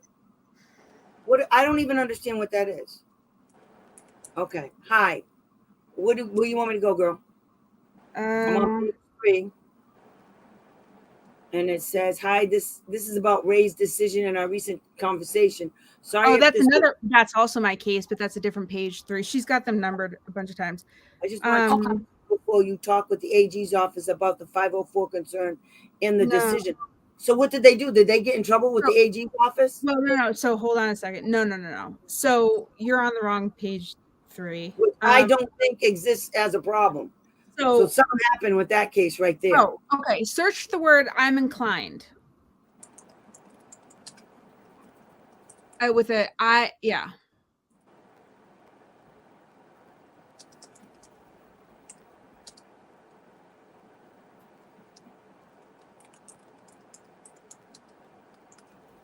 Not showing up. Or just inclined. INCLINED. Yeah. No, it's not coming up with a match. Or the whole word August 12th. 2020? No, just August 12th. Or the whole word August. It's working on it. So anyway, while you're looking for that, basically what happens is I discovered these concealed records that had been concealed from me throughout the entire hearing, and they're pretty damning. I mean, they're damning to both Marshfield and they're damning to Murphy-Hess. And when I become aware of them, I found it. I'm inclined to send the mother a simple email stating that the record is closed. No, go up a little bit higher. Go start at the top of that. So this is August 20th, and this is August 20th. And this is just a few hours after I had sent a motion requesting to add these concealed records that had been concealed from me to the administrative record. And this is 2 weeks before the decision's issued. So go ahead. It says, hi, Reese, can I call you with a quick question? She says, sure. And then she says, thanks. He wasn't there, so I left a voicemail. Chat later, R. Meaning Ray wasn't there, meaning the two of them just had a question. The two of them just chatted about my case secretly. And the issue was over whether this motion would be granted or not. My motion to add these concealed records that are damning to Murphy-Hess and they're damning to Marshfield to the administrative record for inclusion in consideration for the decision that hadn't yet been issued. So the two of them have this little secret conversation, and then Reese secretly agrees to call Ray Oliver, who was on vacation at the time, and get him to make sure that my motion was denied. And it says he wasn't there, so I left him a voicemail. Chat later, R for Reese. And then Mary Ellen responds back, sounds good. Thanks again. just sent Ray just sent you, meaning she means you, the Uh-huh. last email from Ray. That's the email where he had said that the record was closed as of August 12th. I think. Anyway, and Reese says received, thanks. Meanwhile, I'm not on copy for this forwarded email. And then Mary Ellen says, I'm inclined to send the mother, meaning me, a simple email stating that the record is closed. Hold on a second. Mary Ellen, you're not the hearing officer. You don't decide whether the record's going to be reopened. My motion is to reopen the record, to admit these 2 additional concealed records that you had concealed from me, that you were in possession of, that you never disclosed to me ever existed during or prior to the hearing. They're from 2019, these emails. And you didn't, and this is a 2020 hearing, and you didn't. I have 3 cases with these. I have 3 cases right now with these people. Mary Ellen's on tour. Yeah, and she said, but yes, but she's the head of the snake, in my opinion. Per the hearing officer's email of August 20th, where he said that the record was closed, or whenever it was sent. Hold on. Scroll up. Oh, I'm sorry. I'm looking at stuff. He said, I'd copied Ray. Of course, she won't like that, meaning I won't like that. No, Mary Ellen, I won't like that. But she, quote, moves to reopen. Yes, that was my motion. I moved to reopen the record. And see how it says the? Yeah. Where's the rest of it? There's a gap. So part of the message picks up on page 2. It should say 2 at the bottom. So you may have to go up probably. Oh, wait. I got you, girl. Okay, 2.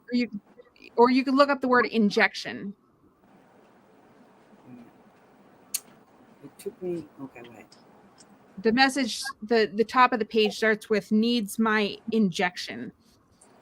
How about injection? I don't understand what you need an injection for. Yeah, it's a typo. She means objection.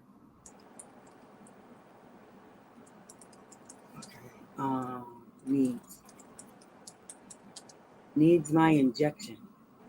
Well, yeah, there you go.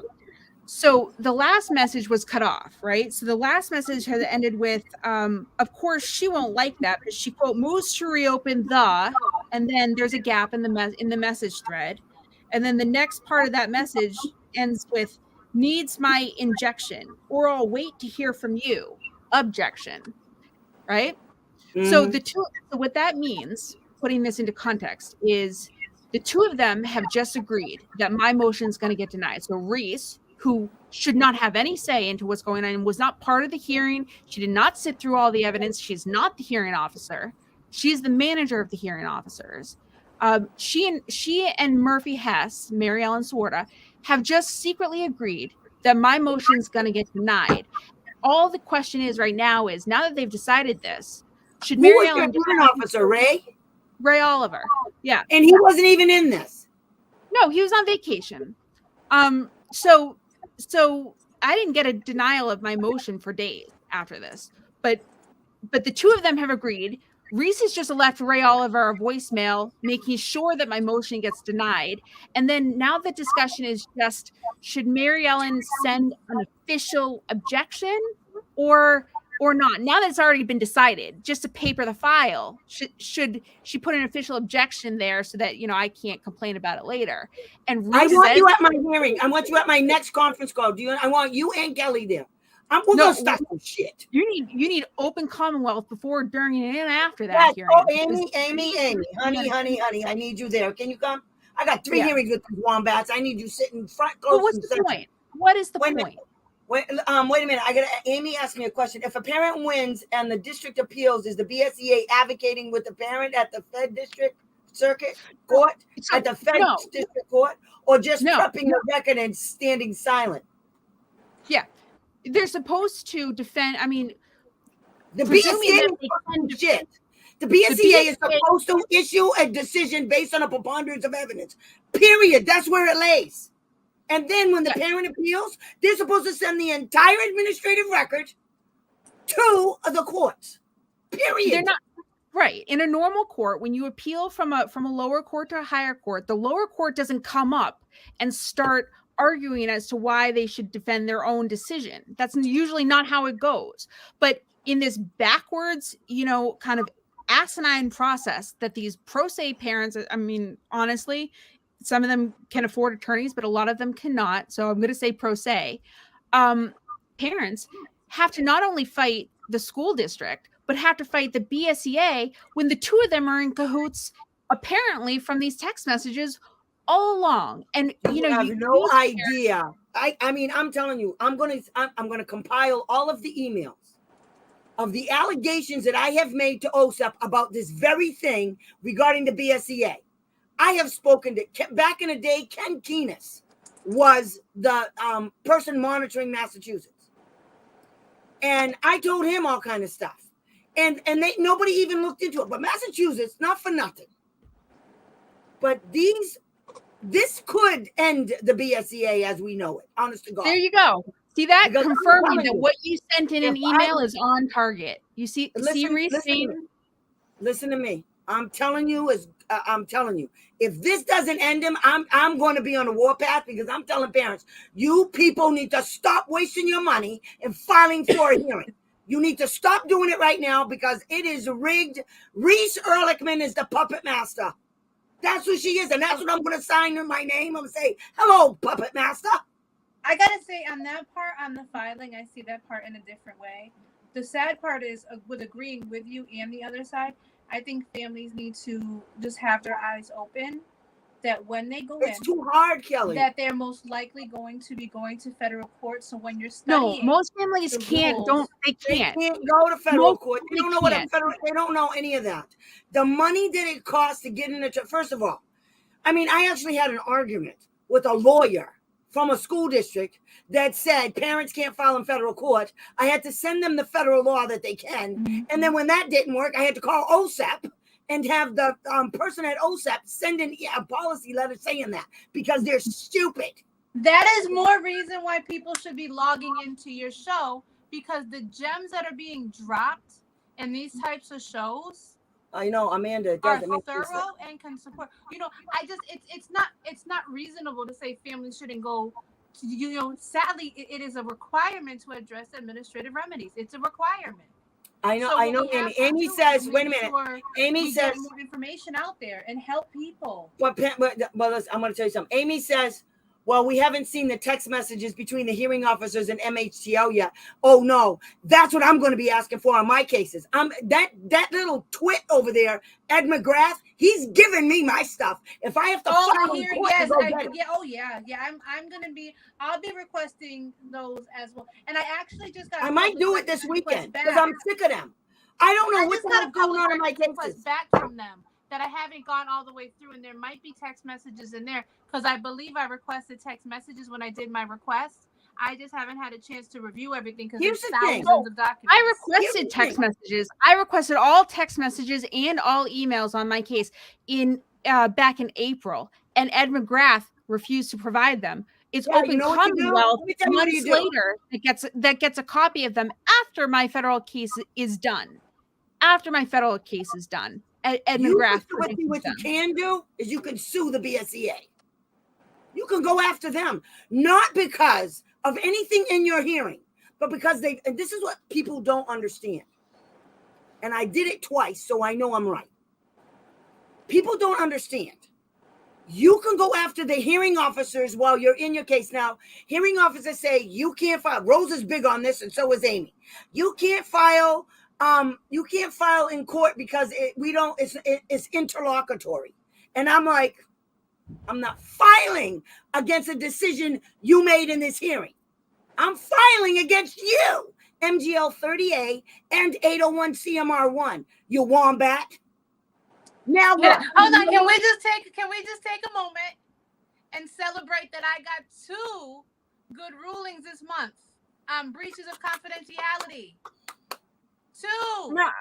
I don't know about. I mean, action. I think I am the first person to get a hearing officer to rule against MHTL. Okay, and what remedy? Undisputably violated it. Yeah, but what remedy did they give you? Hold on, I'm sorry. But what? I don't understand the but. But what remedy?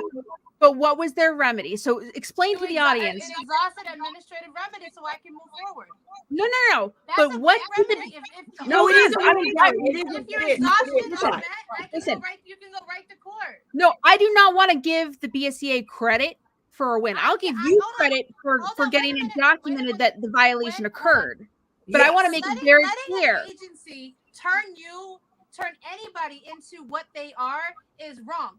I can give credit where credit is due because are you giving credit to the BSCA? Because it feels like that's not. Hold on. No. She's just happy that they ruled in her favor. They're not going to take my personality. They're not going to take my good reasoning. And throw it in the trash. I am going to give credit. And say you misinterpreted the law. And the entire amount of time I have been in the BSCA, and Tammy, you've been there forever too. There are some good rulings that come out. We say William. A lot of them came from Bill Crane. A lot of them came from Bill Crane. That's right. Oh, yeah. A lot of them. Absolutely. But I'm telling you, I'm going to give credit for those two decisions because those two decisions right there built me a whole case of its own. But see, Kelly, here's the thing. I know what Colin is saying. You see, here's the thing. You're absolutely right, but so is Colin. Because here's the deal. It's the glass is half full kind of thing.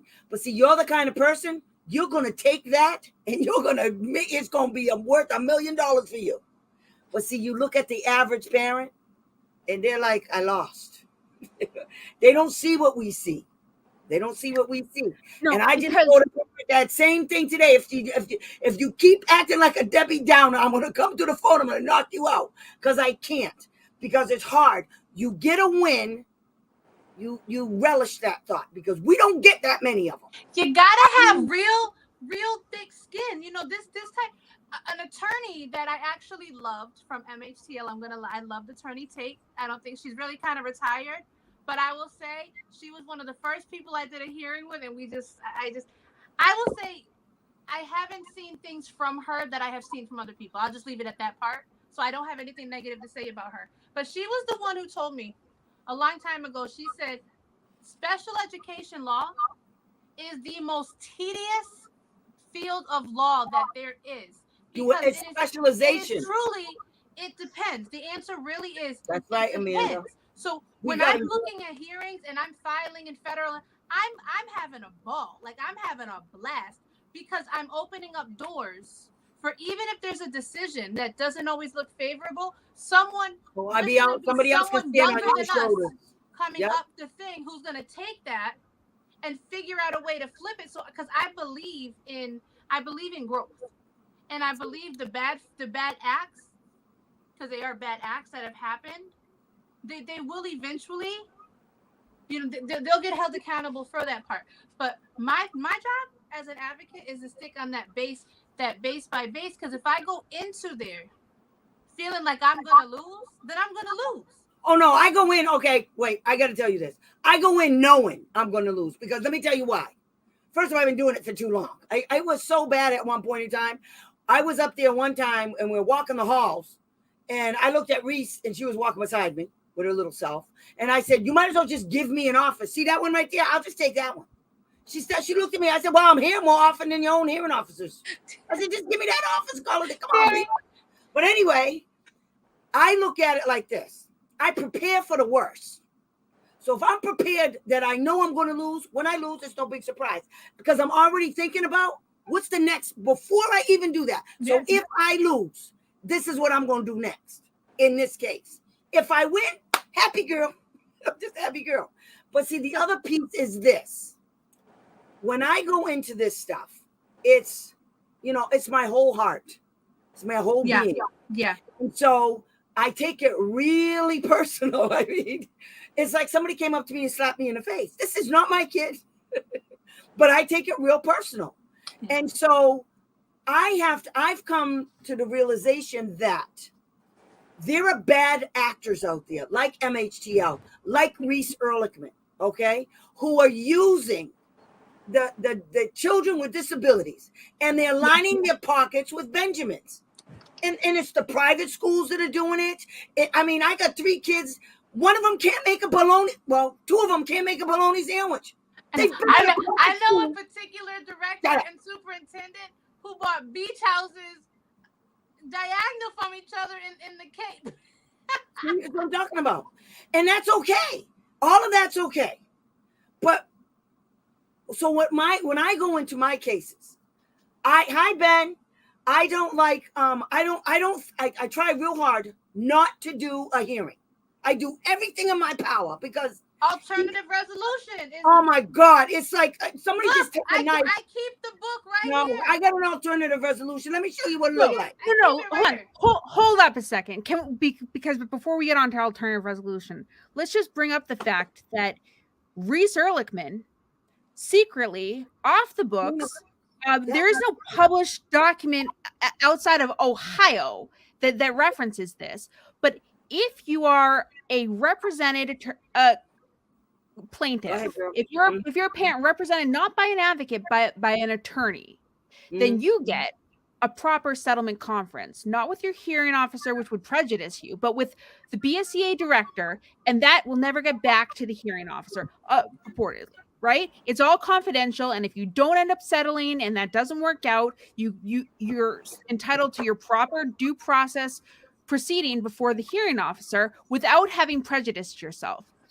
It was Lillian Wong who told me this little trick, which is that the Murphy Hess and those and school council actively want to use the pre-hearing conference for unrepresented litigants, for unrepresented litigants, people going pro se, as a means of prejudicing the parent by offering some kernel of a pathetic offer in front of the hearing officer, so that when the parent then in front of the hearing officer rejects that settlement offer in front of the hearing officer, the hearing officer does not feel bad about ruling against the parent because how dare the parent, they were offered such a generous offer. You know what?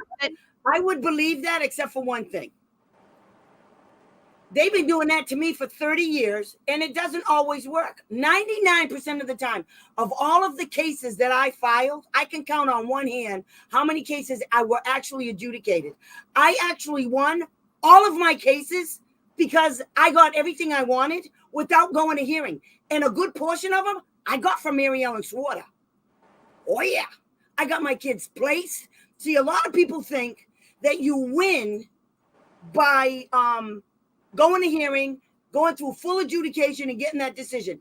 And I thought like that for a long, long time. In fact, Ann Scannell, is that how you say her name? We were talking one day, and we were in a hearing. I was in a hearing with her. She was my hearing officer. And she said, Tammy, I noticed that you file a lot of hearings. It was just me and her.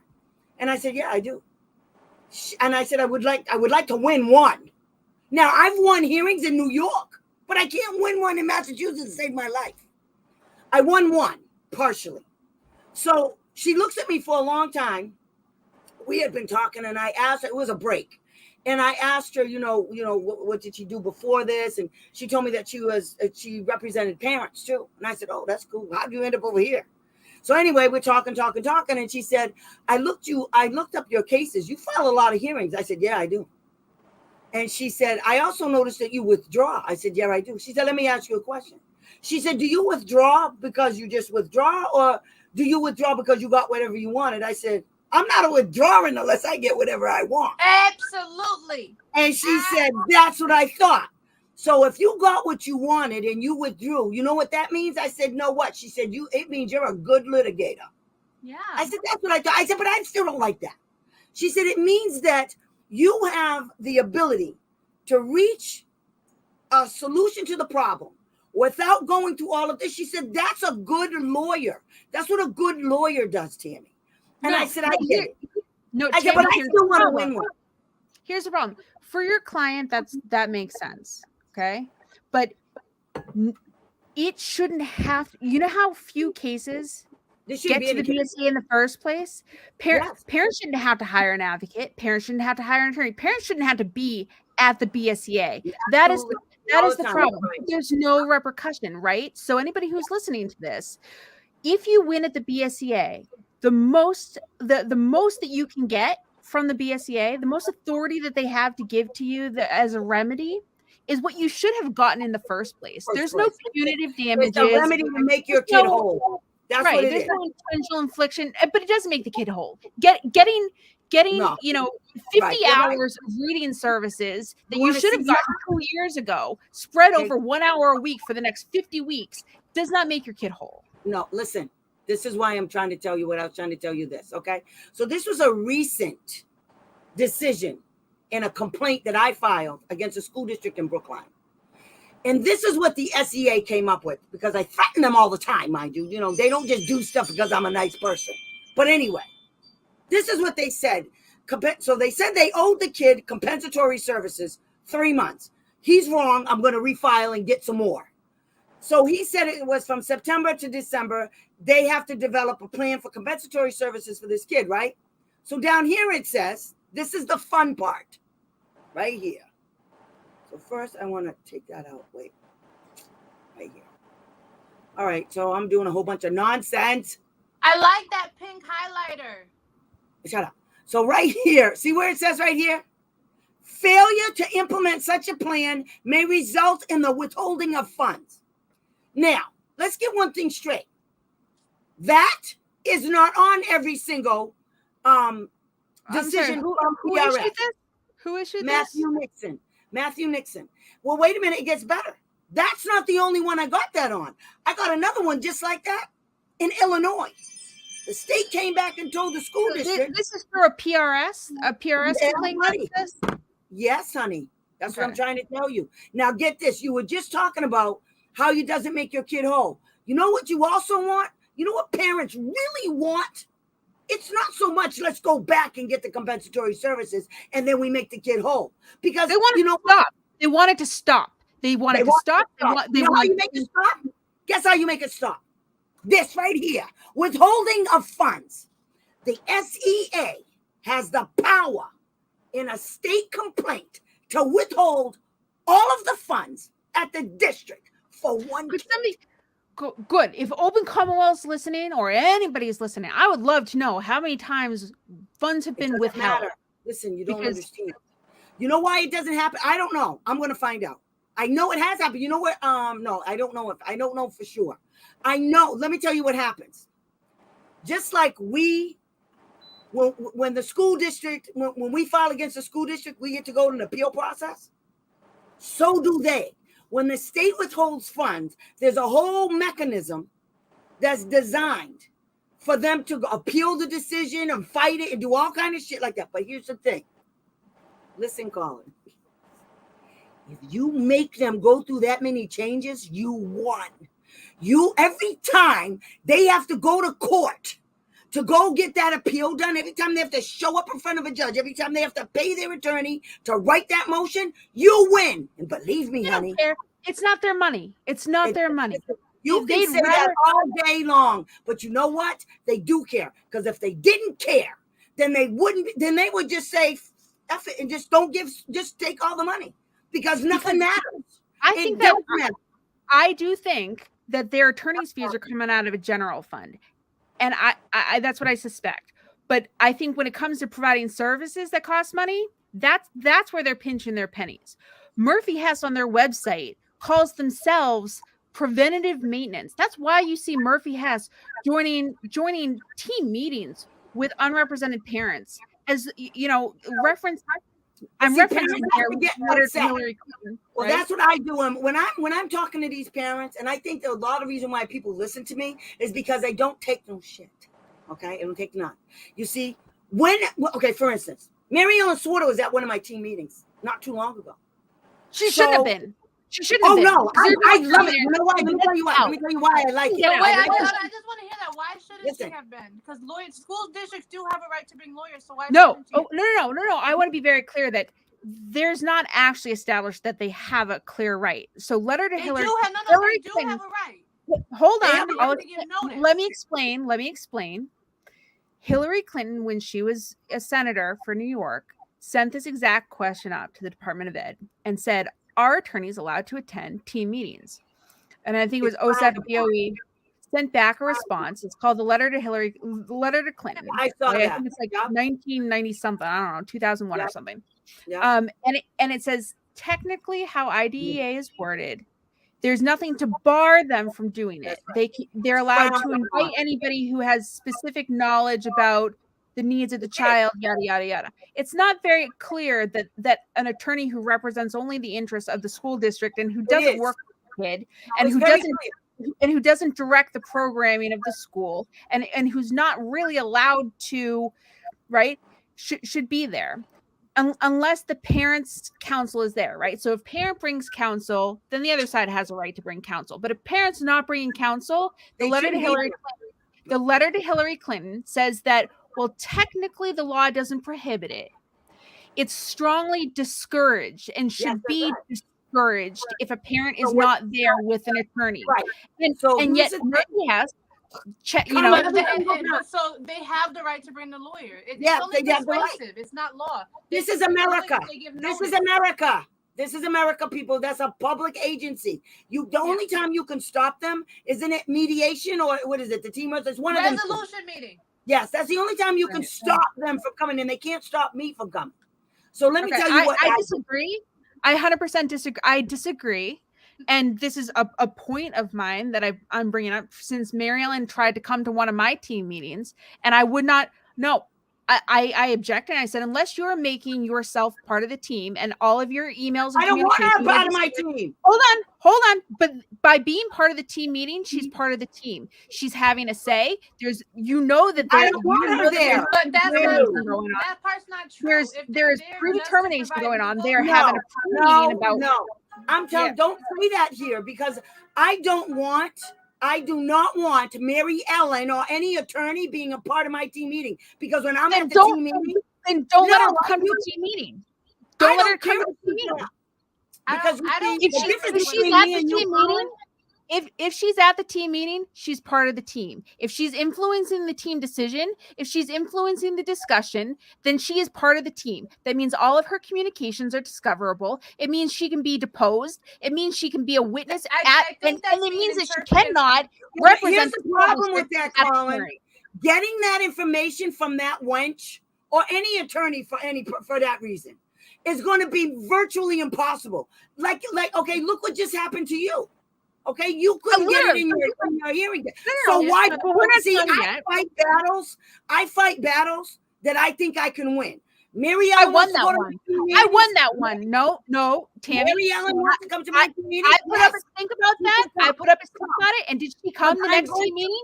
She did not come the next team meeting. Okay, that's good. But in my but meeting, she only didn't come because I put it in writing and I documented it and I said I want all of your internal emails I want all the emails between you and your client. If you're going to make yourself witness to this, you're going to be put on the stand. You're going to be deposed. I'm going to get the emails between you and your client. You lose attorney-client privilege. These are not privileged discussions, and you will be part of the hearing. You won't be representing them. Yeah, but Listen, but at the same time, that was your thing. You being there is a lawyer also, being there. But if there's nothing in the law. Wait a minute. There's nothing in the law that says if the attorney is at the team meeting, then we can't get anything the attorney has on the meeting because she's the attorney. The attorney, there's no attorney-client privilege if I'm sitting in the room. She's not my attorney. Does anybody watch MSNBC but me? If your attorney is in the room and you're having a conversation with your client and I walk in the room and you still keep rocking your mouth, guess what? That privilege is gone. Period. But it's not just the privilege of the conversation that you hear. But that means everything that you just said, I get. I get it all. You're right. That's my point. That's my point. Anyway, if the law, hold on, I just want to clarify. The law says, and that's something. If they participate in the this meeting, and she did, I told her to shut up. They become a de facto team member. That's right. But just by being there, they're not automatically a team member. Nope, they're not. Nope, but you have a right. Listen, but you first of all, I don't know a situation in which Murphy Hess just sits there quietly and observes. Because if that's what they were going to do, they could just Never. audio record it and play it back later. They right? don't want There's to no need audio to record any of that. You the kidding me? intimidation factor. It's intimidating, and that's what the letter to Clinton says. That's right. And it's contrary to the team process and to the It's collaborative process. discouraging, but it's not illegal. I think that's what we're arguing. I It's not didn't. They illegal. have made First themselves of a all, witness. I don't think that They you should can tell be- anybody that it's not. You know that what? it's That's not- the same thing that happened with the team facilitator in Massachusetts. So they say, oh, we're going to have a facilitated meeting. Oh, really? Okay, let's do that. Right? Really? So you do realize that I'm not signing a waiver, okay? Because you're a witness to the shenanigans going on, and I'm calling you as a witness. One of them, I forgot what his name was, Mark. He came to mine, and he said that I had to sign this. I said, I'm not signing it, neither is the parent. So I strongly suggest you get up and leave. Because anything that's said here, everybody sitting here, you participate in this meeting, you're being called as a witness. He looked me square in the face in front of everybody, and he said that they'll file a motion to quash. And I'll say, I'll file a motion in objection to that quash because you should have got up and left. Bye, Felicia. Yeah, but he sat there. That's the point. You know, I had a client who oh, I'm sorry. Amy who says Alicia St. Florian Alicia St. Florian came to these meetings and sent the mom a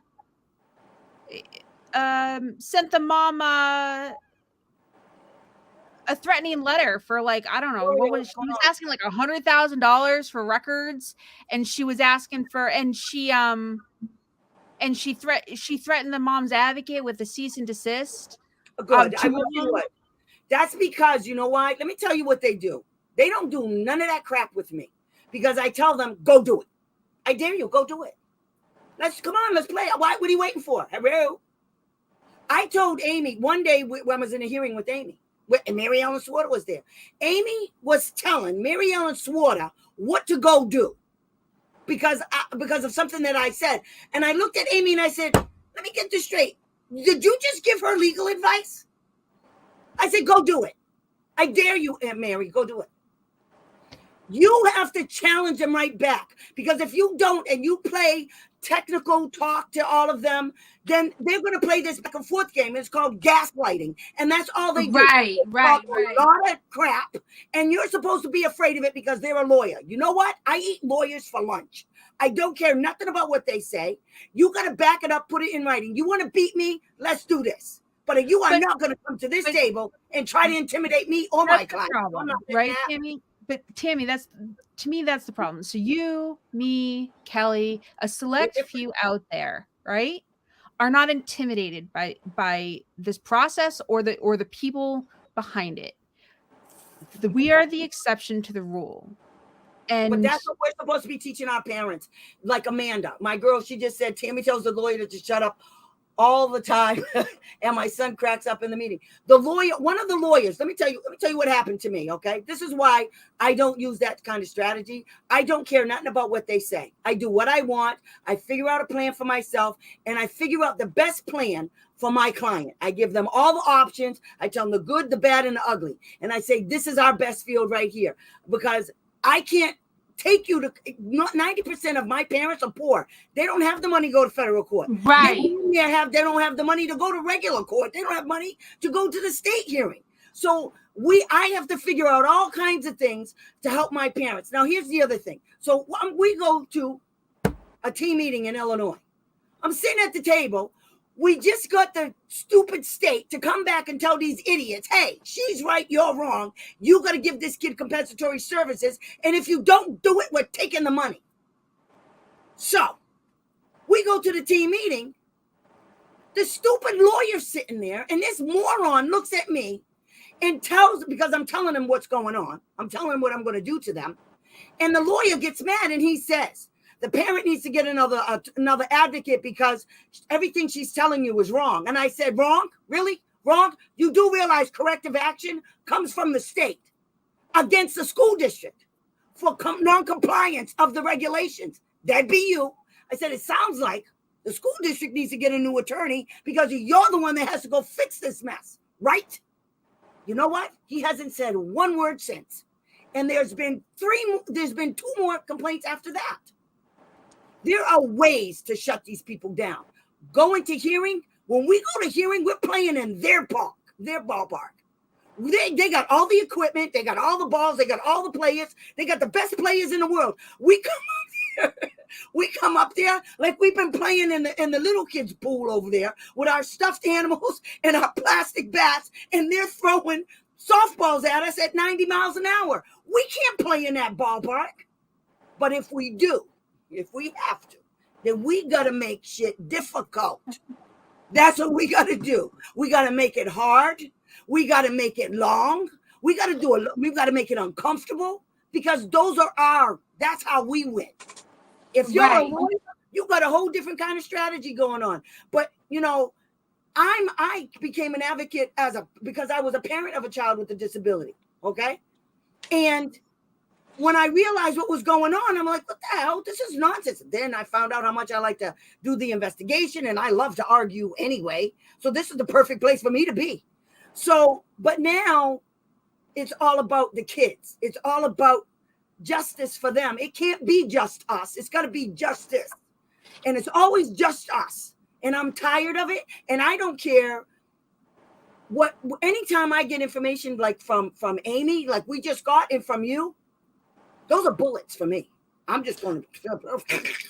So I mean, that's what I had a mom who went through. Oh my gosh, there's this one mom who went through the BSEA, against Lincoln Sudbury, and she won for her son, who I think needed dyslexia services. She won. And then she goes back to the BSEA a short while later on her daughter, who had a concussion, and it was like a child find issue. And the parents, just having already been through the BSEA with their kid and being freaking exhausted and frustrated, and the school not acting on the concussion issue, pulled their kid, privately placed them, and sought reimbursement. And the mom does not win. But not only does she not win, the hearing officer states that she has to pay Murphy Hess's attorney's fees. And I think it was like somewhere in the ballpark of like $200,000 at the time, which was appealed subsequently. And I think that the appeals court knocked it down to like $100,000. Right? That's what I'm talking about. It's just not worth it to go to the first of all, okay, so let's look at the big picture, guys. Let's look at everything. Okay. We all have the bad stories. We all have them. The parents have them. So what do we have to work with? We cannot continue to allow them to do us like this. We just can't. We have to use what we can to get what we need for our kids. All of our kids, our personal kids, other people's kids, because we can't beat them in playing their games. We can do more harm to them like this. For instance, okay, look at this thing. It says may result in withholding funds. Do you know a hearing officer can't do that? A hearing officer can't put that in a decision, because the hearing is about that. But I will say that if on the rare occasion when the BSEA actually doesn't side with Murphy Hess and school council on literally everything, they're not on board. That ruling, if there's actionable items, that ruling is supposed to be forwarded over to DESE and to PRS, and PRS is supposed to ensure that it's actually implemented. The decision is implemented. But it's still, see, by then, okay. So let's look at it. So let's say hypothetically, well, let's not hypothetically. That's right. Okay, that's right. What you're saying. Here's the problem with that. So we just went through a hearing. Now, 3 of my hearings, it's been a year. Although I wanted it to be that way and I had my reasons for it. But I've had hearings that lasted a year that I didn't want them to last a year before we even had the hearing. Okay. So there's all that money. Okay. Then there's the stress of the stupid thing to begin with. I mean, the parents are stressed, but I'm stressed too. I hate hearings. I absolutely hate them. They're just sickening. I mean, you get nervous and it's just sickening. You got to question these people, because it's not just about asking the question. Now you got to hear from the peanut gallery every time you ask a question. I object. There's no foundation. Blah, blah, blah, blah, blah. I'm not a lawyer. I don't care. This is not a judge. But, you got to have some decorum, okay? But these are the factors that are in play. So if you add up all the times all the stuff that happens in a hearing, and then the end result equals a loss for the parent 99% of the time, why do it? Parents are under the impression that they will get retribution, or they will get vindicated. They will have their day in court. You don't. It's a setup. It's designed for failure.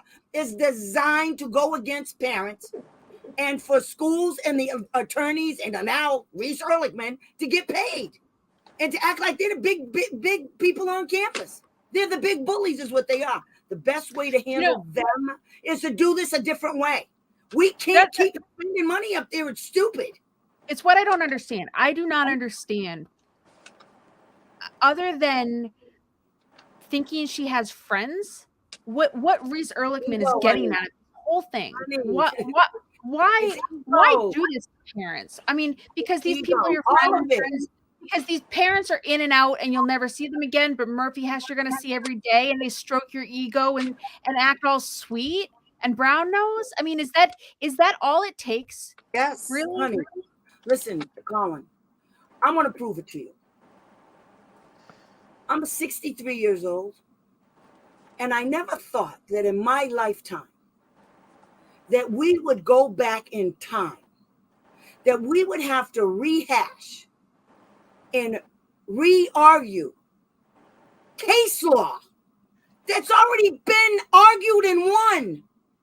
Civil rights, women's rights. I mean, the cray-cray that's going on in our country is unbelievable. For us to think that the cray-cray hasn't trickled down to our local spots in our states, it's just putting on blinders and pretending. We are not getting justice the way it's designed for us to get it. We're not. There is no fair. There is no impartial. There is partial. There is bias, and it's a setup. And there's a puppeteer, and there's a puppet master. There's a whole bunch of shenanigans going on. We can't win. We don't have enough money.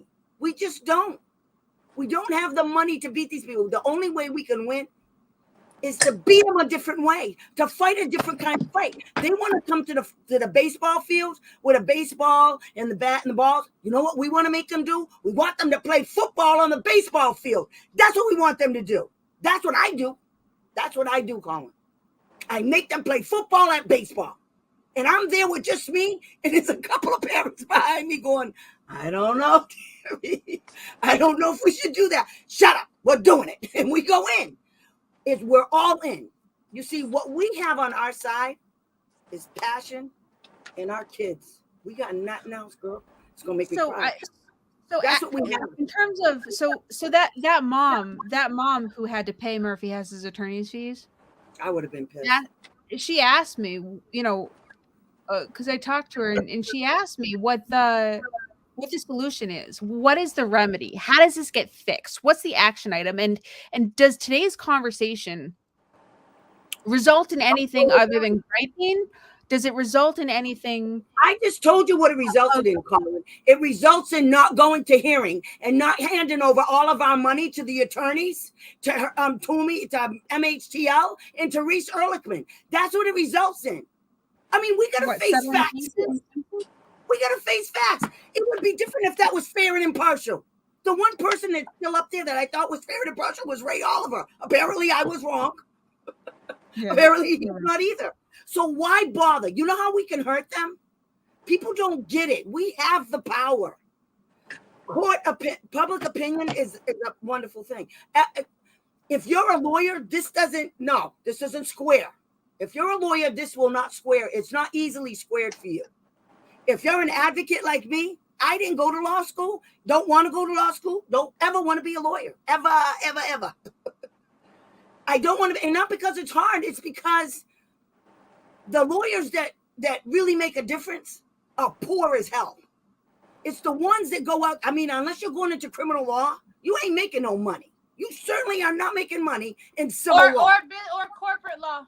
Or corporate law. You're not, unless you're working for a huge law firm. And let me tell you something. To be one of those aces making the big bucks in those big law firms, you better bring it. You better be from Harvard. You better be from Princeton and Yale.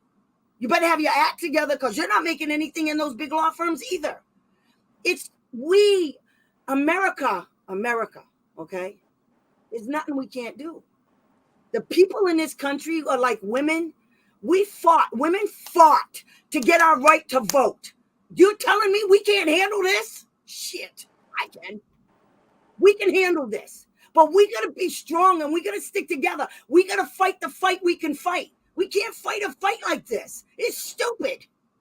Well, you can't fight a fight where these background conversations over private ex parte text messages are happening. Exactly. To work the Reese Ehrlichman BSEA director back channel that parents don't have. Parents don't have access to that. Well, I don't even think I'm going to say, that's right, Gloria. It began with us. IDEA began because of parents of children with do you know the only place IDEA works is because of schools? It works as long as your kid is in school. That's the only time IDEA works. So therefore, the only reason why IDEA was created was to protect kids who with disabilities from the very entity that has been given the authority to educate those very kids. Do you understand? We have 307 pages of federal law to protect kids from the public school system. Are you kidding me with this? Really? We have to stop making parents go to hearings and let them know you're not going to win. Even if you win, you lose when you go to hearing. What are you getting? What are you getting? You're not getting anything. What's your solution? I mean, settlement? Your solution is settlement? My solution is, let me tell you something about settlement, girl. I can't even tell you how many clients I got in private schools without going to hearing. Okay? I got one right now. That little sucker has been in a school since he was 12. I've been his advocate. He's been to 4 different schools. He went to 3 different day placements. And the current school he's in right now, he's in that for 4 years. Yeah, that's not a solution, Tammy. Tammy, that's good for your client. That's good for your client. It's not a solution. That's a privilege. It's a solution because you don't understand. Can I actually have a minute to interject on this piece for the solution? Yeah, go ahead. The solution is the same thing. Thank you, Amanda. Every civil rights issue has been in our entire life. To keep getting up, fighting, and looking again. There will never be a day, as long as I can still read the laws, that I will not. I'm gonna fight. That's right. But I won't fight. I will never go into one case sad about another one. Well, let me ask you a question. Colin. What's your solution? My solution? I got a couple of them. Okay, I got a couple of them. Okay. All right, go. One is you take BSEA out from under DALA and you create a whole new state office that is accountable to the governor. Okay? That's step one. That's not going to work. That's not step one. No. Do you understand? Okay, how are you doing that? That's a nice little thing, a bullet. How are you going to do that? So I will give you the history lesson on this. Yeah, so I don't need a history lesson. I'm telling you that. So, do you know Perry Zirkle? Yeah, I know Perry. Everybody knows Perry. I know. Oh, really? Some of the things he says, I don't. I guess I'm on the line with him. Every now and then I like him. Every now and then I don't. He's pretty good though. I'll give you that. He's pretty good. I mean, most of the time I like his shit, but I don't know. If I want an expert witness and he would be willing to come, he's the guy I would go to, right? No, he's not. No, Perry Zirkle, for anybody that doesn't know and that's listening, Perry Zirkle is a professor at Lehigh, and he's the specialized person in the country on all things special education K through 12. And he has a website and a monthly newsletter. You can sign up for it on his website, but he also puts together questions for OSEP and then gets written letters and publishes those written letters all the time. That's why I don't like him, because you know what OSEP does? OSEP wants to answer him, but for me, it took them a year and a half, and I had to wait for a new administration to come in, and then I had to send them all of the emails that I sent for 3 years that they didn't answer. Then and only then did they answer me. That's why I don't like them, because you know why? This is the problem. What you're talking about is part of the problem. If you got a name, if you're special, if you have a lot of money, if you're MHTL, then you get what you need. So people like us don't. So in like 2018, when Mitchell Chester had become the commissioner of education in Massachusetts, one of his first acts was to be like, I don't think that BSEA is supposed to be underneath DESE, right? I don't kidding. think that's Right. proper. There's no think. The Right. answer was no. They can't Right. be So employees right. at the same So, time. That's right. Mitchell Chester writes the letter to OSIP and Department of Ask Ed, the and guidance, they yeah. get back to him and say, yeah, you can't do that. Here's 3 options. Door 1 is you create a whole new state office and you make And that BSEA. BSEA, they said no. They Right, did a hold whole on. focus group on it. Hold on. So that was option 1. That you can do that. That's permissible. That's what Option OSHA 2 said, yeah. is that you take them and put them under the administrative law division, right? Which would in this case That's be the only thing DALA. we had. That's the only thing Massachusetts Wait, had. hold on. And they in that letter, they said option 3 would be you're not prohibited from creating some other alternative option that we haven't conceived of yet, but you can go that direction. So you got door A, B, or C. And so Mitchell Chester takes that letter and he goes to Perry Zirkle and he says, Perry Zirkle, write me up a recommendation. You come research, you write me up a recommendation. Perry Zirkle writes up a recommendation. A few months later, it's a multi-page document. And he recommends DALA, but he specifies in his letter why he recommends DALA. And here's the thing about DALA, okay? Before you go on about what Perry Zirkle said about DALA, Perry Zirkle obviously didn't know anything about DALA because you know what? When DALA, when the BSEA went over to DALA, I don't think Ed McGrath was the first one, but when the first time I talked to Ed McGrath, he didn't even know what the hell BSEA was. He didn't know anything about IDEA, and he didn't know what to do about my complaint. He didn't even know how to investigate it. So I don't know why Perry Zirkle said go put him over there at DALA in the first place, because he didn't know it. And as of this day, right now, DALA still doesn't oversee them right. Because if they did, guess what we wouldn't be looking at right now? A bunch of text messages between the BSEA director and MHTL. So I don't know why Perry Zirkle is not not one of my biggest. I'm not a big fan. So, but the point is that putting them under DALA was clearly not there. Ed McGrath does not appear to know at all what is going on. I mean, maybe Overland Commonwealth has caused him to learn a little bit more about BSEA than he knew before. But from all appearances, it does not appear as though Edward McGrath and he doesn't care. Let me tell you something. The BSEA hearing officers had to move in 2009. I have the letter, and I just gave it to Open Commonwealth, and there's another letter before that, 2008. And Massachusetts was digging their heels in. They did this whole like a focus group thing talking about, well, let's look at all of the options we have. And then they sent it to OSEP, and OSEP said, we don't care. You have to move your hearing officers, because what it came right down to is that Massachusetts said to OSEP in their little letter and their little findings of their little investigation, they said, and it's actually a published document. I had it and I lost it, and I'm so mad. But anyway, they came back and said basically that they don't have any place for them to go. And so that their big solution in Massachusetts was to leave the BSEA hearing officers right where they're at. And then finally, OSEP came back and said, hey, you know what you got to do? You got 30 days. Move now or no money. Then they moved. That's how that all happened. But what you're saying, you're absolutely right. They had options. They have lots of options all the time. They're Massachusetts. They're government. They can create anything they want. It costs money. But under the version that they're in now, which is underneath DALA, there's no oversight truly by DALA. And then when you look at the 3-year audits that are completed by the Department of Finance and whatever, BSEA keeps getting cited every 3 years for the same stuff they got cited for 3 years ago and 6 years ago. And then every time Ed McGrath responds with a letter to on the audit saying, thanks for the audit. We'll look into potentially maybe someday in some version of somehow potentially fixing that. And then the audit department each time says, exactly, we'll consider this matter closed. You know, and then the only way cited again for the same thing. There has to be, at the end of the day, there has to be, you know, what do you do there before Colin, you didn't come up with a solution, by the way. There's no solution.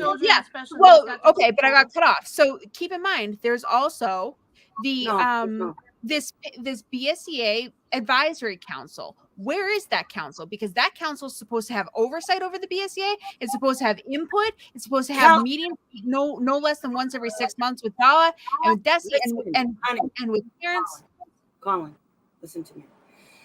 The reason why the hearing officers ended up at Dala is because of Chester, when Mitchell, whatever his name is, ratted out the BSEA and said, how come in Massachusetts they get to be employees of the state? And that's when they found out that Massachusetts allegedly was supposed to be overseen by UMass Boston. And that 2009 letter is on Open Commonwealth. I just posted it. Go read that letter. Do you know what Mitchell told them? Oh, yeah. That's what OSEP says. It was our understanding, yada, yada, yada. Mitchell said that fell into disuse upon it starting. So for 30 years, as of 2008 back, the BSEA hearing officers were never overseen by anybody. They're still not. But they're still state knows it. And the state knows it. And that's why I said the only way to do this is for parents to stop going. Just think about this for a minute. It's like going on strike. What happens when, you know what happened when Montgomery, when a bunch of black people said they weren't getting on the bus? It was the biggest boycott in America. It was the start of the civil rights movement. Because of Rosa Parks. She said she wasn't doing that. So now the boycott started. You start a strike and people stop going and you want to see change happen. That's how change happens. We boycotting the BSEA? What? What are we boycotting? Don't go to a hearing. If nobody files for a hearing for a year. So here's my So what happens? What happens? No, see, Colin, you don't want to hear it. You want to act like, oh no, if we don't go to a hearing, everything's done. No, listen. No, I'm saying that. No, listen. If you don't go to a hearing, if they don't have hearing for a whole year, let's look at what could possibly happen. So under IDEA, okay, they're supposed to have hearings. So nobody's going to hearings. So they're reporting 0 hearings, zero everything. The only thing they're having is mediation and state complaints. Okay, so now the OSEP's saying, what the hell's going on? Nobody's filing for hearings. Meanwhile, everybody's sending emails over to the OSEP telling them why we're not going to hearing. Why bother? It's a waste of money. How many of these settlement agreements that you had your clients sign are public, and other parents can say, you know what, I can rely on that and get that for my kid? How many of those are public? I don't understand why you. What does that mean? The settlement agreement. That was part of the agreement, right? And that's part of the problem. No, it's not part of the problem, Colin. Because let me tell you why. Okay, let me tell you why it's not part of the problem. Because when I'm in a settlement agreement, I'm in there for one kid and one kid only. And when I'm in a settlement agreement, solution for your one kid, and it's not a solution for everybody. That is why. Because being able to get to the BSEA is a privilege. Okay, I mean, you know how many? Here's how I see it. Most kids, there are so many kids who have disabilities that never get identified, and the parents don't know that what they don't know. Okay, then when parents do know and they ask for an eval, they're denied. And then for those lucky parents that get an eval, they back into the results that they want, and they say that the kid's not eligible. And then for those very few parents where the kid is actually found eligible, the services are so inadequate that they're fairly pathetic. Okay, I mean, then what? Yeah, that's the point. And then parents, in good faith, give it year after year after year until finally middle school, high school, the kid's fallen so much apart that you cannot tolerate it anymore. Colin, and at that point, see, there's a difference between me and you. I accept the fact, okay, that we have children. We don't live in an ideal world, and we have children with disabilities. Okay, I accept that because it is what it is. Unfortunately, like I said before, we have bad actors. And if there's a way for somebody to take advantage of a situation, that it's going to happen. I accept that. I accept that it's going to happen. What I don't accept is that I can't make a change. I don't care if it's one kid at a time, Colin, because I'm going to tell you something else. When I go to settlement agreement, I get what I want, or I walk the hell out. I don't sign agreements. I don't sign any settlement agreements unless my client's getting everything I wanted when I walked in. I don't sign mediation agreements unless my client gets everything. I'm telling you, otherwise I walk. I don't know what you're doing. I don't know what you're doing, but there's no different way. You know what Mary Ellen wanted? Mary Ellen and Marshfield offered me a settlement. They offered me a settlement. They offered me a full ride at a school that costs tens of thousands of dollars a year. Okay. For not just my kid's regular graduation date, but one extra year. Okay. And I turned it down. One, Why? because there's I mean, you must have your reasons. You must sure have your there's a few reasons, and I told Mary Ellen exactly what they were. I mean, one was that my kid was very sick at the time. She was still in the hospital, and she'd been in the hospital for 6 yeah, she'd been in the hospital for 6 weeks, and I don't know if that school's going to be the right school. I need a place for the kid to go. She's not safe at Marshfield because they're bad actors and their refusal to clean up their act. And Mary Ellen had me under threat of like a truancy care and protection, that if the kid got out of the hospital and I didn't immediately return her to Marshfield, I was going to get some action taken against me. So I had to place her somewhere. I filed for an emergency hearing with the BSEA. I'm granted an emergency hearing date. And then Mary Ellen says, oh, motion to postpone the emergency hearing because I have an MCLE webinar. She loves that MLC. Can I just Hold on. Right? So the original question was settlement. So the kid's about to get out of the hospital. Solutions, not hold on. Solutions. Right. But Mary Ellen wanted me to waive all claims against Mary Ellen. She put it in the settlement offer. And I said, take yourself out of the settlement offer because you have done so many unethical things. And that's why you should. And it's unethical to include yourself. And it's unethical to include yourself. Murphy Hess as an agent of Marshfield. They do it all the time. When we're talking about solutions, and as a parent, I'm saying I'm a parent too. I'm taking my personal feelings about how I feel about my case out of it and trying to spread information for families. So I can hear like the anger and the rage, and I get it because I've been there. But we're here to help families how they can move forward. That's right. Not to teach them to hate the it's person. It's about and that's the problem with lawyers. Hold on.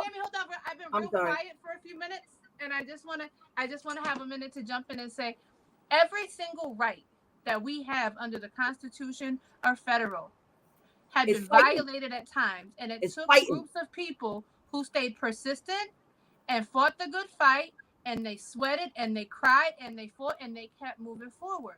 I don't want to be little by little people who are fucking miserable behind it, who can't stand the sight of the BSEA, because I will happily continue to go there and I will take each case on the merits and the facts of what happened in that case. And I will give you my cases. Girl, I will take them. But because I can't stand it. Even a lot of the cases we've lost, we've actually won.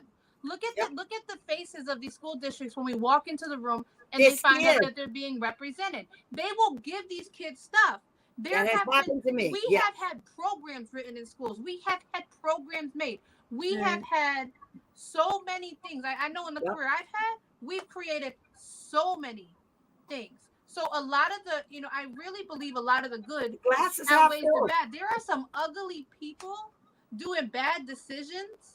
Yeah. But if people always turned another eye at people's bad decisions, would the law really have gotten as far as it has?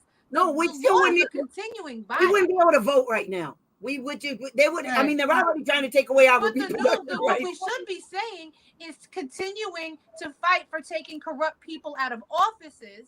And we have to think of ways. That's right. What we have to do is think of a way how to hurt them, how to make them feel our pain, and the way to do that. So let's see who's benefiting from the hearings. It ain't us. Okay, it's Reese Ehrlichman. It's the BSEA. It's MHTL. It's any other lawyer. It's never us. Who's benefiting from our kids going to the public school and not getting an education? Well, let's look at it. It's not our kids. It's the sped director in Massachusetts that's getting $200,000 a year. To what? To go to meetings and piss people off? Because that's what they do when I was there. I used to tell them to shut up. I mean, the best thing for me was when I would tell a school district, well, good, let's just have the hearing. Let's just go tell a hearing officer that. A lot of times they would just fold. They would fold because they knew me. They knew I was coming in. I was coming in strong, and I wasn't taking none of their crap. And I had created a paper trail to beat the band, and that's the other way to beat them. If you set up your paper, I was just in a hearing with Mary Ellen Swarter, and I swear to God, they did 2 FBAs. One, the first one said, refer to the 2017. Mary Ellen Swarter said, that's, and I don't care, I'll say whatever I want. I mean, if she can write text messages, I can say whatever I want. But I mean, this is what's going on. We cannot play by their rules anymore. No. Their rules tie our hands. And that's one main reason why I never became an attorney. Because I'm telling you right now, I could pass that test. I can go to school and I can do it right now. But going to become a lawyer would be a total waste of time. Because one thing's for sure, the judge would have me in contempt of court every day. And I'd be paying thousands of dollars to get out of jail. So I don't do that. I don't do it. I can't be an attorney because an attorney's hands are tied. Now, see, this is how we get them. If we know that this is unethical for what they did, then we can get them. But we don't use the rules that we have to take these people down. We don't do it. What we do is bitch and complain about woe is me. There's not woe is you. You have to have a plan A all the way to Z. That's what you have to do. Because if you don't, you're screwed, and so is your client. For me, it's about the client.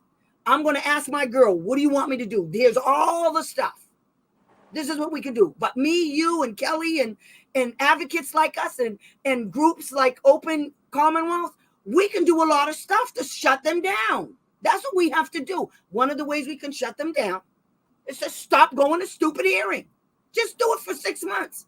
Do it for a year. And if we make a difference that way, somebody will come looking at what's going on in Massachusetts. Exactly. We need people to look at what we're doing because these emails aren't working. It's not good enough. We got to kick it up a notch. We kick it up a notch. Let's boycott the BSEA. Easy peasy. Let's boycott all of these hearings. Let's boycott them all. When we start doing stuff like this, we take a stand. That's how America was built anyway. It's not about arguing in court all the time or arguing. That's what they want you to do. I mean, the game's rigged. The game is rigged. So I don't know why. What we need to do is recognize that what they did was wrong. These text messages are 100% wrong. They shouldn't be doing this. No. And we need to take control of it. And the court of public opinion is how we're going to get in. I'm sorry, you guys. I haven't talked to you. I'm really, really sorry. I know you're there. I see you all. I can see you right there. I'm a retired lawyer. I was a civil litigator for 24 years. Wow, Amy, I didn't know. Okay. No. Can we bring him in? That's Amy from Open Commonwealth. I didn't know that. I would love to see her if she wants. Man, I don't understand, Amy. That is hard work, girl. You are. Take my hat off to you, girl. I don't know where I didn't know that. Can she hear me? I appreciate all the work that your company. With all due respect, saying that parents should just not go to hearing at the BSEA is a bit crazy. I mean, that is the law. No, you're right, Amy. I just said that. Listen, Amy, this is the way I look at it. It is crazy. That's the reason why it's a good idea, because it's off the chain. They're not going to expect it coming. And you know what, Amy? Here's the thing. You don't have to do it for very long because you do it for 1 month. What's MHTL going to do? What are they going to do for a month with no hearings? What are they going to do? Twiddle their thumbs? They're going to file on parents. Then they're going to file on parents. So what are you going to do then? So we'll have a whole bunch of hearings. That's going to look bad. It's going to look bad that the only hearings there is when, and what's going to happen. So the only time they can file against a parent is if the parent refuses to do an initial eval, a re-eval, or if the parent rejects the IEP. That's the new thing. Because then they file for a hearing. That's what MHDL does. If they file for a hearing, their grounds is that the parent, that without implementing the IEP that the parent rejected is a denial of faith. So under federal law, they can do it. But so can we. All I'm saying is, putting all of your apples in the basket of the BSEA is not a good look. We have to think of other ways to beat the system. And I understand this is crazy talk. Like I said, it's hard when you have different personalities coming together and everybody believes strongly in their position. But we have to come together because they're not. Well, actually, I take that back. They are together. You see what they're doing? They're united. They don't have any qualms about sending text messages. They're lawyers. They should know better. Right. But the system being broken isn't how you fix it. You just saying it means it's broken. So what do? Continue to access that broken system? Why would you do that? So the best way we can do is we got to fix it. We can't fix it while we're actually accessing it. Unless you're accessing it to go after them. You want to access the BSEA? Good. Let's file against the BSEA. Now, OSEP says you can file against them for denial of faith. We can go after them for violating state and federal laws regarding due process. We don't have to just say it was a kid. You have to have a kid to do it. So file against the BSEA. Use it in a different way. That's all I'm saying. We got to keep them off balance. There's 3 books that I love to read. One is The Art of War. One is The 33 Strategies of War, The 48 Laws of Power, and The Art of Seduction. Now, I know that last one seems a little sexy, but it's not. It's all about human behavior, okay? Those books, they're Napoleon used these strategies, and Genghis Khan used these strategies. These are people that say you have to be unpredictable. It is predictable for us to get mad and file for a hearing. It is predictable for parents to go up there and they don't know what they're doing. And it is predictable for the law firms like MHTL, Reese Ehrlichman, and the hearing officers to take advantage of us. It's typical. It's predictable. We have to be unpredictable. That's what we have to do. It's just that simple. I'm sorry, you guys, if we did a lot of arguing, and I didn't mean to offend you, Amy, at all. It is what the law says, but there's other ways of beating the system. They find ways. This is my problem. They find all kind of ways to get together, and they don't get in trouble for this. We stick to the rules.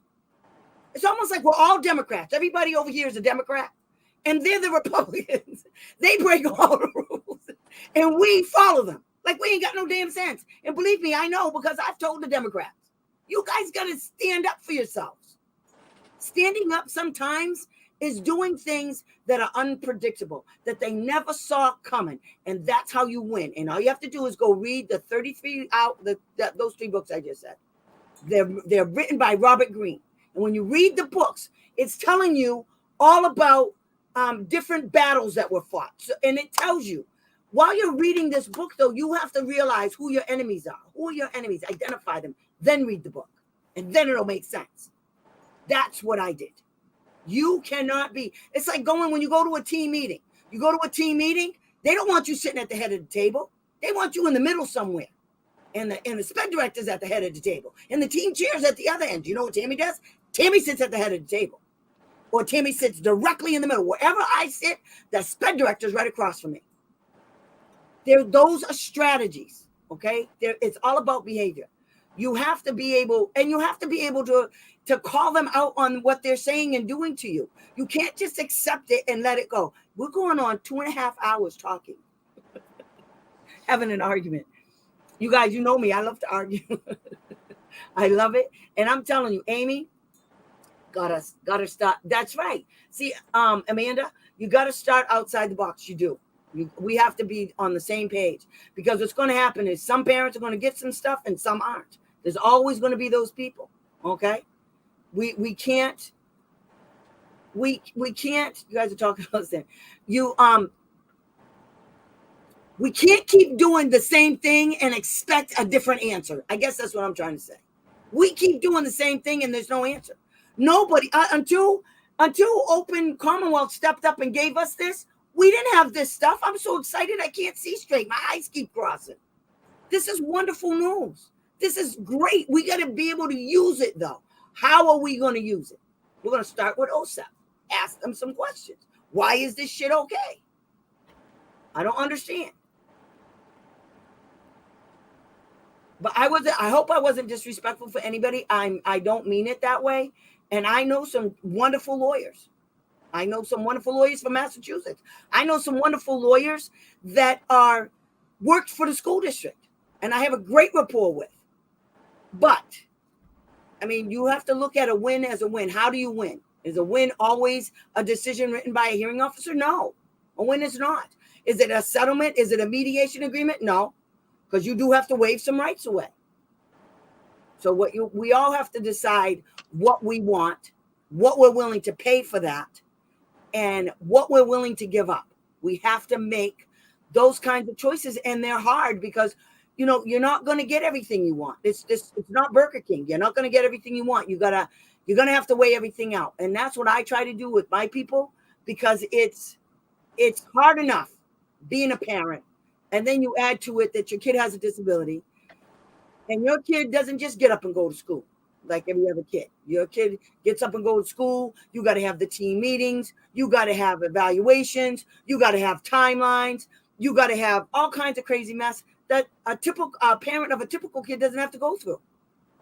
And I don't understand why we have to go through that mess. I don't understand why our kids just don't go to school and we get the same thing. Easy peasy. But it is what it is. We have to work to figure out a way how to make this happen. That's what we have to do. There's too many horror stories with the hearing. Too many horror stories. We got to figure out a way how to fix it. Let's get together and figure out a way how to fix it. We didn't figure out anything tonight. I like my idea. I really do. If I have a hearing and the parent wants to go to hearing after I told them all the ins and outs and everything, and they want to go to hearing and they live in Massachusetts, I'm sending you to Kelly. I don't want to do hearing anymore. I don't. Because I like change. I mean, I'm very unorthodox the way I do things. And I've learned very well how to get underneath. You do. You're good at it. And getting underneath. I like going to hearings to the point. I like to win. That's my thing. I like to win. And when I go to a hearing, I already know I'm going to lose. So if there's a way that I can win what my kid needs without going to hearing, or saying I'm going to hearing and then don't actually go, I'm good. And after a couple of my hearings, I'm going to be able to tell you what I did and how I did it and why I did it the way I did. We have a lot of options. You have to pick your battles carefully. A lot of parents don't have a lot of money, and we cost money, and it's hard enough. We cost money. So I'm just saying. There's a lot of, I believe that there's a lot of power in what Congress intended when they wrote the IDEA. Yeah. But no matter where you go, there's going to be bad things. Just like when, with Brown versus the Board of Education. Look what they're doing with Roe versus Wade right now. Exactly. And that's why I believe, and the reason I say real optimistic and lighthearted and energetic is so I don't lose that tenacity to go in there and outperform everyone in the room. These days in the hearings, because it's a lot of the same people, their heads are down when I'm in the room because they're nervous. They don't like recordings. They want to record every meeting I walk into. Well, they don't want to record me because I call them out. I tell them, oh, so you're just going to be an attorney today? And it's awful. I spend half my time telling them, I'm so glad you're not my lawyer. Uh-huh. Let's record that. Yes, let's record that statement. Anyone who knows my case knows I just subpoenaed the husband and daughter of the special ed director. That's what you got to do. To give her a That's what I'm talking about. Family goes through. That's what I'm talking about. And that's the type of things that, but these are bullies. When you look at it like bullies, and when you can, the difference when you're dealing with legal stuff, you're not in there having a fist fight. It's all in the mind. All of our battles are done in writing and in argument. And it's not about not going to the BSCA. It's about us improving our arguments for that appeal. I'm gonna keep going because I just think I'm crazy. I know I'm crazy, but I'm brilliant. Brilliant and crazy is a fun combination. And I know. And I don't look like what I go through.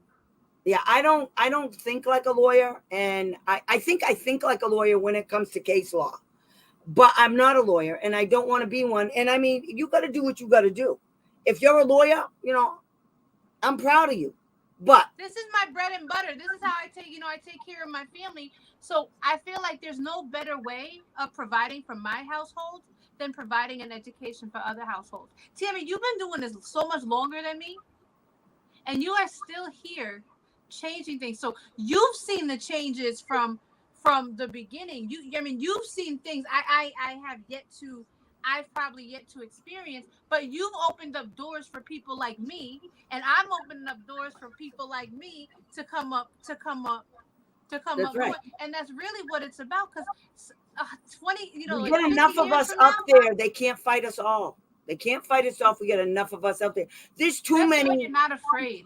There's too many. It shouldn't be. And I understand why it is. Yeah. But it should be a fair fight. It's never a fair fight when you have a pro se parent or an advocate and they're up against a law firm. Sue enough of them hearing officers personally. Watch them start to change their tune. I can't wait to see what happens in mine. I can't wait. Not just because of the fact, do I think I'm going to automatically win it? No. But because it's personal, it's going to expose a lot of ugly character, and that clear conscience that she thought she had is going to come, it's going to come to light, and it's going to humiliate her. And that's, unfortunately, that's probably where it's going. Is to And make let it them be a look lesson to other ones that we will take those steps. You violate 504, where we can grab a section 1983. I will do whatever it takes to win within the legal limits of the law. I'll snatch it in a second. I have all my books on the 1983. I now connected to the 504, to the IDEA, and I'm gonna just keep learning and getting better and getting better and getting better. And it's the only way we're gonna keep making a difference. Who would have thought we've had people from like Open Commonwealth and like BSE? We have people who have been through stuff, who are now giving tools and creating stuff. This is the one thing Reese has not said that was a lie, is that what's happening right now with people is an anomaly. It's not enough. You know why she said that? Because with all of the shenanigans that they're doing, how is this piece over here happening? That's the anomaly. Because their shenanigans over here with these text messages was supposed to control the anomaly. The anomaly was never supposed to happen. It was never supposed to happen. Power in numbers, that's right. There's always a power in number, Amanda. United we stand, divided we fall. If we all act in a uniform way, we'll be able. Now we have to do the same thing that they do. We have to follow the law, but just like they're stepping outside of it, there are ways that we can use the law to benefit us. That's all I'm saying. And I don't see enough of it. I see us advocates who are working in this situation, following the letter of the law. Do you know how many times I had to tell a hearing officer that? I'm sick and tired of being the only one that's following the letter of the law, while you people are breaking it left, right, and center. They don't care. And so we can't care that much about what they're saying either. So I don't care. I do what I have to do. And in most cases, just in the last month, I've won all of my complaints where the states came down and said, you were going to withhold your funds. That didn't carry any weight with anybody. I don't understand. I think that's the best news ever, that the SEA can issue an order and then can take it away. And here's the thing. They're going to go through some drama. If they fight that, if the state comes in and takes their money, they're going to go through some drama. Now we're going to make them feel our pain, because now they got to go appeal that decision. They have to go prove that the SEA was wrong. Their attorney has to go to court and they have to prove that the SEA was wrong. Do you know how hard that's going to be? So now we're going to pit them against themselves. That's how you win stuff. You got to have them at each other's throats. That's a good thing. So I pray that all those cases where the states came in and said, if you don't do this, we're going to withhold your funds. I pray every day they don't do it, so we can watch the fight go down. And the other thing is, you have to monitor your own corrective action, because the state doesn't. They don't monitor anything. They issue the corrective action. Massachusetts has gotten in trouble with that with OSEP for years and years and years.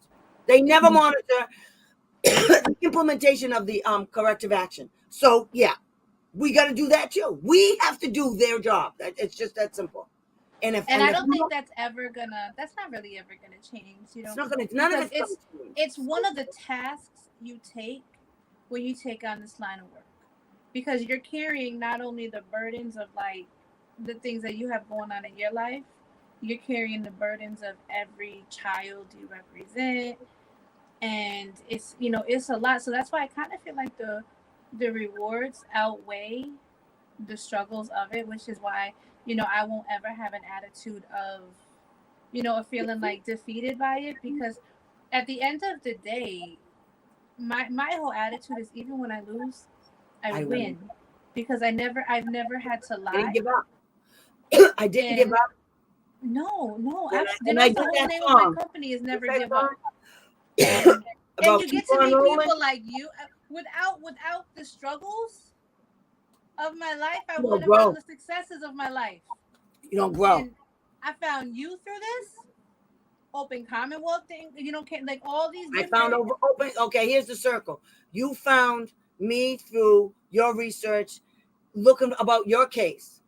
I found Open Commonwealth because of you. And Collins. And then Open Commonwealth is now involved in what we're doing over here. So we just came full circle, which is the way it's supposed to be. And without disclosing any private information, the person who runs BSEA Watch is another person who found us through the same means, and also does really great work. So that's what I'm saying. Like, this is the type of stuff that starts to build up. It takes time, and eventually, right now, there's so many different types of things coming at them. There's so many that it's not as easy as it was to just try to shut it down, because people are meeting each other.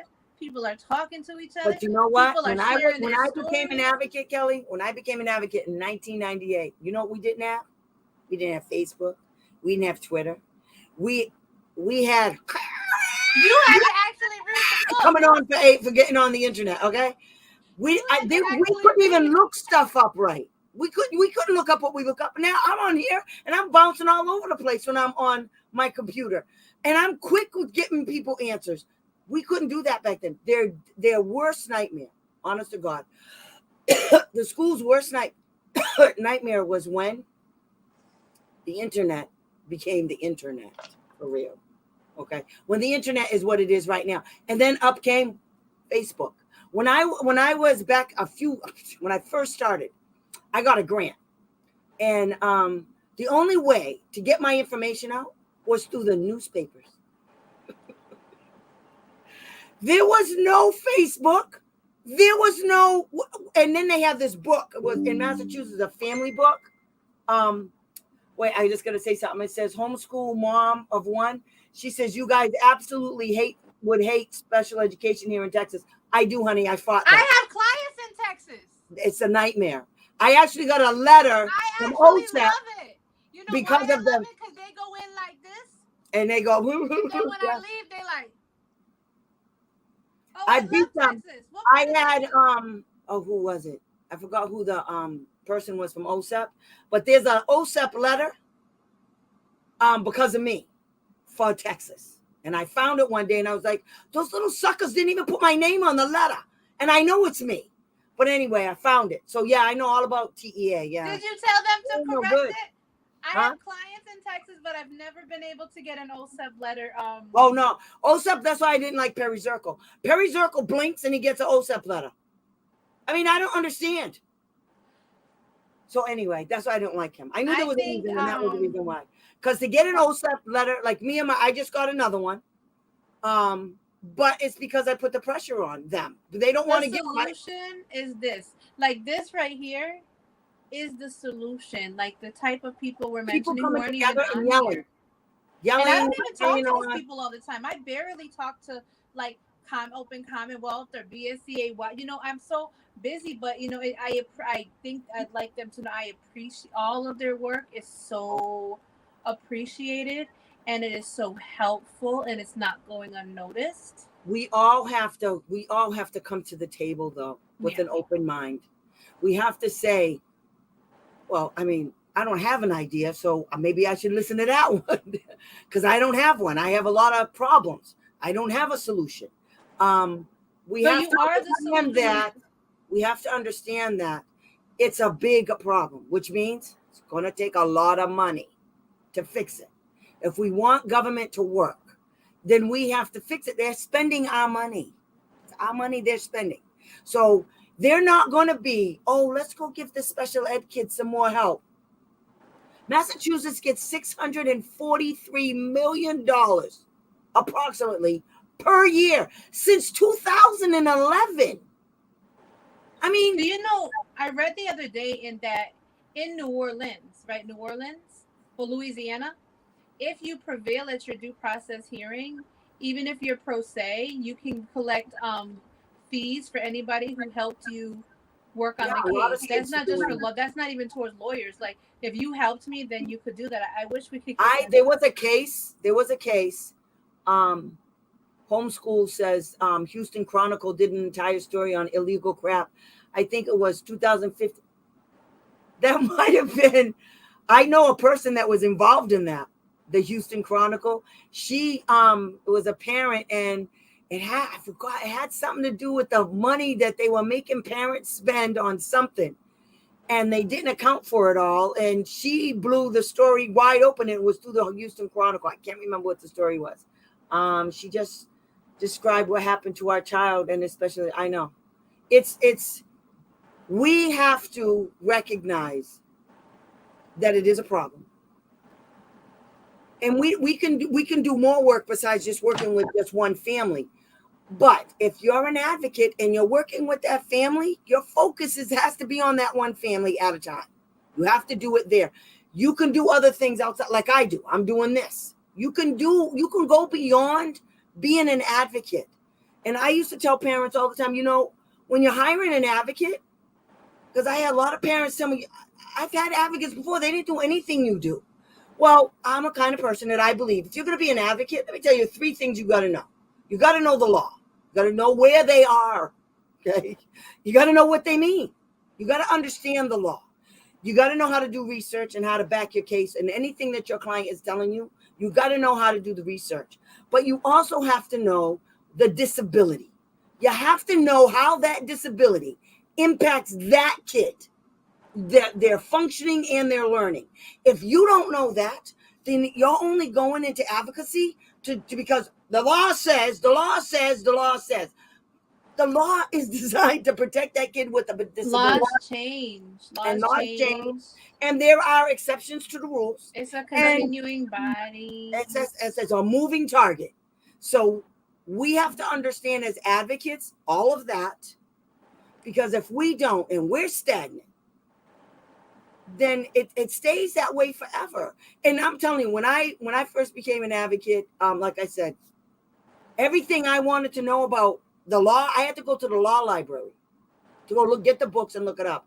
I didn't know how to do it.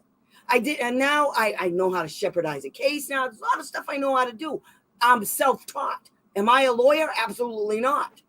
And am I sometimes intimidated by lawyers? Yes, I am, because I don't know what I need to know. But at the same time, I got passion on my side. I have right. This kid, I know what I know. And thanks to these schools, they made me go back to school. There was this one time MHTL wrote a letter and they insulted me and called me a self-proclaimed advocate. I filed a motion back, well, a response back, and I broke down every single Supreme Court justice who was never even a lawyer. Everyone who, Remember? Let's be Yeah. really, really, really clear. One of the differences sometimes is you can have a law degree, but that doesn't mean you're balanced by life.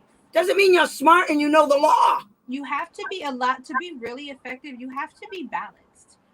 I see things from all sides, from the professional side, from the parent side. Well, that's our advantage. And I've been balanced by life. When you take lawyers who are working in multi-million-dollar things, they haven't been balanced by struggle. That we know, you just, there has to be. Well, you can't say that about all of them. No, right. I know what right, you're saying. But I know what you're about, saying. Like in these high ones, and some of these people who act like they've never had it, and you can sometimes tell the ones that I'm talking about. But it's kind of like this: you're not going to have a therapist who has never experienced death do therapy on a child who is grieving with death. You can't talk to me about what you don't Can't know, relate. and Can't you relate. have to be balanced. You And can't relate how to can it. a school district and a team that is all white, everyone on the team, Yeah. tell us a young black student that there's nothing academic about black colleges, and that's why we're not going to give you support, and have that be okay with a hearing officer Well, have it who be used okay. to work for Period. the ACLU. It's just a slap in the Talk face, about and balance. it's because the paycheck is more important than their integrity, You want to and talk their about egos being also balanced? get in the way. Yeah. They have, and I guess I'm a very down to earth kind of person, and I'm very direct. I mean, you see me coming way down the street, I'm coming. And there's no bones about me. I speak my mind. And that way I keep it real simple. I'm not trying to impress anybody.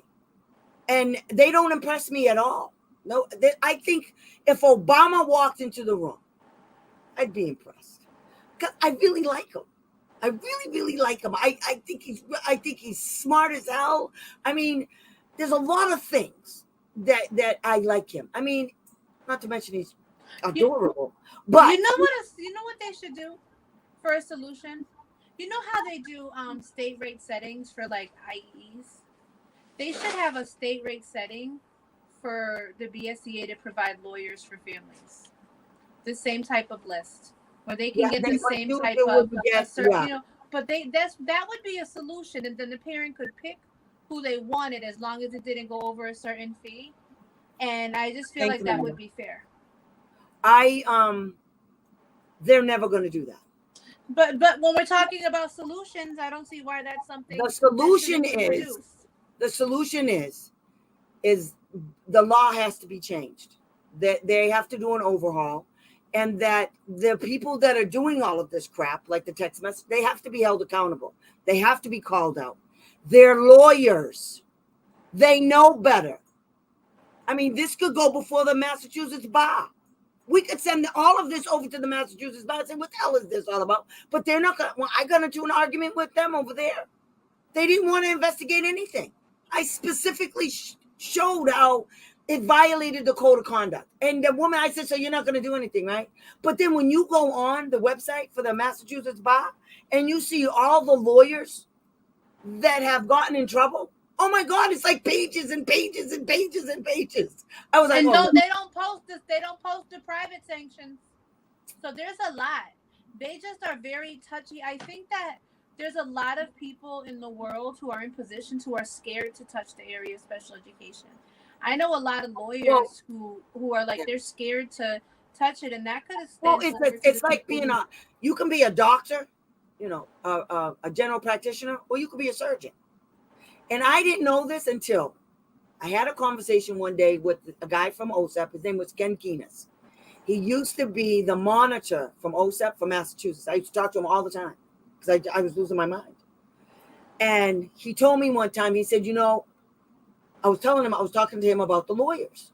And he said, you know, Tammy, because I was asking him about the law, a particular law. And I said, this is the way I interpreted this law. And so I told him, and he said, yeah, you're right. That's exactly right. I said, but that's not what the school district's attorney said, or the hearing officer. Mostly it was the school district's attorney. He said, Tammy, let me tell you something right now. I've known you for a while. He said, you eat, drink, and sleep idea. He said, those attorneys you're dealing with, they do other law. They do insurance law. They do accident law. They do medical law. You do one law. And you do and all of those law. fields of laws put together will never equal one evidence binder of a special Exactly. education. And he said that. He said they don't he said, he's the one that told me special education is specialized law. It's specialized. It's laser focused on one type of population. Period. It's only useful. It's only usable in the public school setting. Once the kid ages out at 22, it goes away. Bye-bye. It just goes bye-bye. So he said, you're right One time a school told me that, what did I tell them? I told them I was going to file for a hearing. And they said it was a threat. I said it was a threat. So I told Ken that. He said, yeah, it's not a threat. And that's when he got me the idea to say, I don't make threats. I make promises. I'm telling you, you got 2 seconds or we're going to hearing. I was a going to hearing kind of fool. I'm telling you, I told Reese I wanted an office and she laughed. I said, seriously, I want that one right there. It's empty. Give it to me. That's how much time I spent at the BSEA. I mean, you can go look up my name on the BSEA and you'll see all of my cases. I know how hard it is to go up to the BSEA. I know firsthand, and it sucks. And I had an 11-day hearing. I had a 14-day hearing. I had one hearing that was 11 days. I had Sarah Berman as the damn hearing officer, and that crazy woman came back after an 11-day hearing, and she wrote a four-sentence decision. And in the decision, it said, this is not the final decision, as it does not include findings of fact and conclusions of law. It just has the order, and neither party can appeal the decision until it's complete sometime in the future. She didn't say near future. She said sometime in the future. 4 sentences. I called the mother. I said, come get me. She said, what? I said, we're going to court to get an enforcement order on Sarah Berman. I told her why. I was screaming. I was hysterical. We get up to the courthouse. The magistrate comes over and he says, can I help you? Yes. Slid the motion over. I said, I need an enforcement order right now. MGL 38, 801 CMR, whatever it was. He says, well, the judge can't. I said, no, you don't understand. She just broke the law. I need a decision now. I just want an enforcement order. I argued with the guy. He got so sick of me. He turned around. He went back to the judge. He said, she just wants you to issue an enforcement order. You know what he did? I got it right then and there within 20 minutes. He wrote on the corner of my motion an enforcement order. And then I sent it to Reese. And Reese said to me, I brought it up to her one day and she said to me, yeah, you gave us a black eye that day. I said, Reese, you keep it up. You tell your hearing officers to keep it up with the shenanigans. I said, because the next time you're going to have what did I tell you? You're going to have a black eye, a fat lip, and a broken nose, and I might loosen a few teeth. So what you're saying is, everything we're going through is your fault. Yes, it's my fault. But Reese said I gave them a black eye. That did not sit well with them at all. It didn't stop her from not writing decisions. It didn't. Because they never got caught again. Nobody had ever taken a hearing officer in front of a judge to get an enforcement order for them to do what the law says in Massachusetts is the function of a hearing officer. Because every time we go to hearing and we go to court, we want to appeal the decision. Well, in this instance, there was no appeal. There was no decision to appeal. She made it easy. But that's why I tell everybody, if you use the law, there's more than one. We have in Massachusetts, there are several different laws you can use. You can use them against the hearing officers. You can use them against the BSEA and the Department of Education. And it doesn't have anything to do with your case. And I gotta ask, how long are these shows? Usually it's 3 hours. This is nice. This is your fault. My shows usually last 2 hours. 2 hours. Look, everybody's here. This is why, though, my parents, they stay. I don't understand what they do. We had a homeschool and use child find to get service plan through our school district. We abandoned the system because how they treated our child. We used grants out of pocket. See? And I think that's beautiful. They could do that. Not everyone can do it, but I think that's really, I appreciate any family's decision that is in the best interest of their child. Yep. And that's why I and always their family. It's in the best interest of their family. I couldn't have done this. I'd have yanked my kid out of school a long time ago. I'm telling you, my son would have stayed home. I don't care. And my kid was ADD. He drove me nuts. I wanted to beat him every day. He was bad. He was always doing something. Tammy, before we leave, I think it would be important for you to tell your audience about your new venture for helping children with special needs create websites for their businesses. And Well, I think it's phenomenal. well, And what Kelly said. I think you're stepping out in a way and helping It's all in about the transition transition. to adulthood. And I took on one of my clients to actually to create a website, and I know that that client is absolutely just in love with the It's fact gonna that be so much you fun. want to hit his mom, and Always. I think as soon as you said I'm gonna punch you, I think he said you're hired, and I don't know how that's supposed to feel. But what I do know is I think that having somebody with your credentials and your knowledge and just kind of being fun is something that the word should get spread out there, because they lose, once they graduate or turn the 22, they lose a lot of those services. So being able to have someone like you involved after, it's kind of still extending some of that entitlement. So I think you should make sure I was hoping you Transition. put something on your website for it, I am. because I'm I going know the worker from DDS that actually met with you thought really highly of you and wanted to have other families, and you don't really see a service like that. So I You just don't. kind of wanted It's to really sad. So I mean, I'm mad because I actually had another client. Had I known about what I just found out because of you, I could have helped her more. And but like I tell people all the time, we learn. We learn all the yeah. time. I'm never stagnant, and I'm eager to learn. I want to know how to help my clients. That's how I change the stuff. So I can't get it over here, but you know where I can get it? I can get it over there. What she's talking about is once homeschool. I need to chat with you. Okay, honey, no problem. Gloria, I've been waiting for you, girl. I'll be home all day tomorrow. Call me. You got my number, okay? Um, what? Wait, It's, wait. Do you have clients coming out asking you when you can talk to yes, that's just how they find me. This is what they do all the time. Gloria's going to get it. them? Can I just say that's why I don't go by my real name on Facebook? Oh no, I tell them all the time. I don't care. Um, what Kelly was talking about is it's transition. When our kids hit a certain age, they have options that a lot of parents don't know about, and it's through the different agencies for adult services. Once they hit 22, and I told you guys before, most of my clients, I'm not playing with you, Gloria, you better.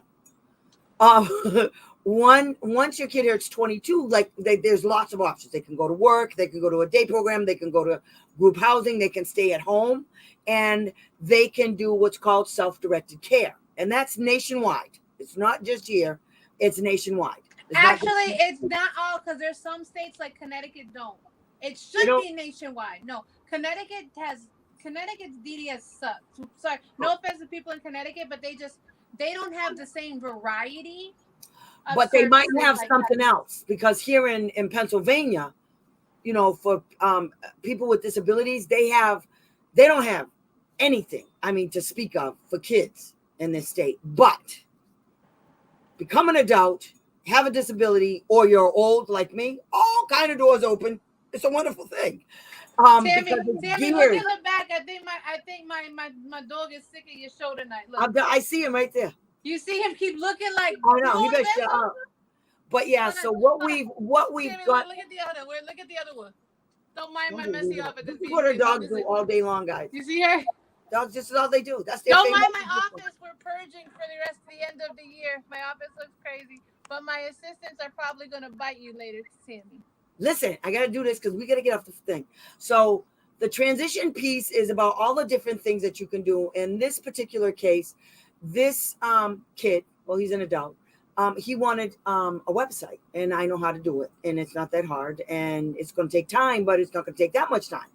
So the mom came and asked me, and I said, sure, no problem.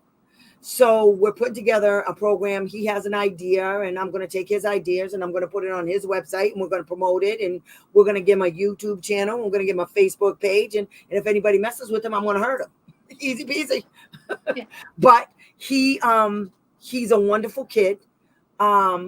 He's very ambitious. He wants his own business. And so I'm going to show him how to do it. And it's going to be through the internet. And, if you guys want to help your kids do stuff, give them a camera give them a phone and tell them to do YouTube videos, and then you just post them, watch them, of course, make sure they're not doing anything bad. But I mean, there's a way these kids can make major loot from YouTube. YouTube takes, if you hit a certain level, they take 45% of what you make, and you get the rest. But I'm telling you, you can make a lot of money on YouTube. You people have to sign up and do my thing, so I can do this forever.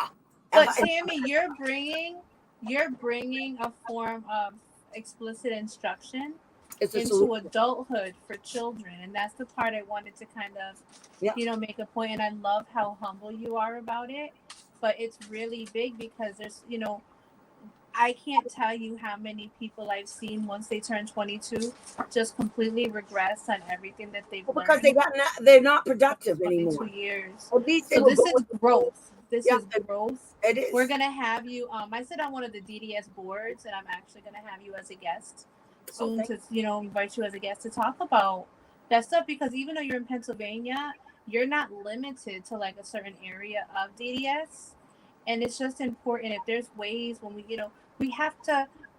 Another way to win is by continuing to be creative, and empowering. And we have to explore our options. We can't just accept what they want us to take.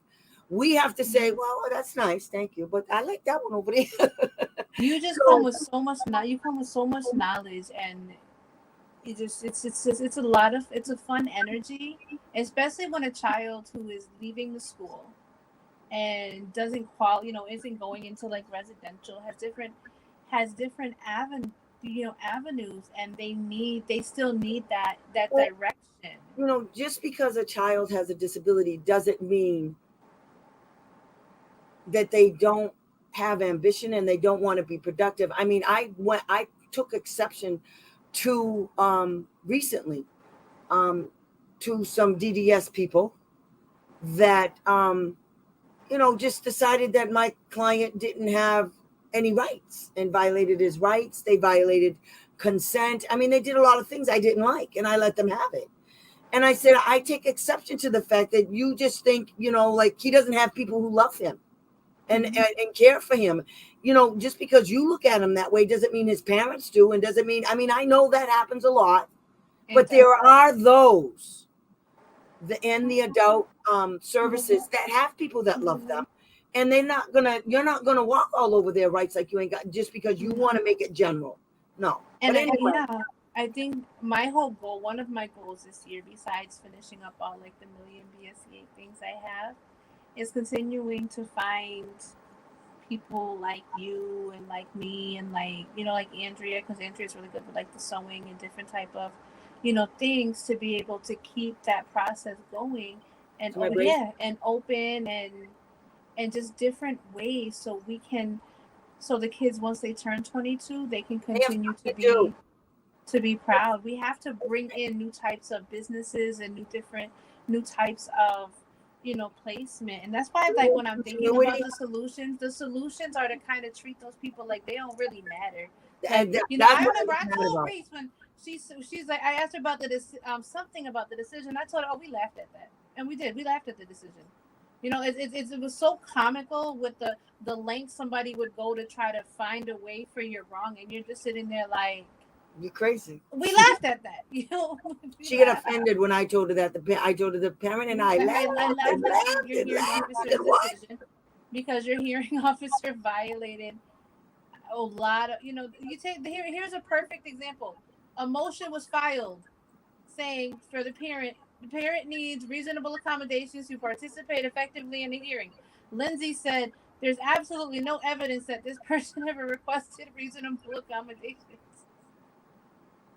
I mean, that's what I get and mad it's so about. contradictory. At one point, she's calling the parent a moron, and on the next thing, she's saying they understood everything we said perfectly and responded. And that's the blatant part. Like, how are you saying that there's no evidence of something that was written to you in a motion? And it's funny, I guess had a copy of the motion. I guess that's why I get so angry. It's because it's futile.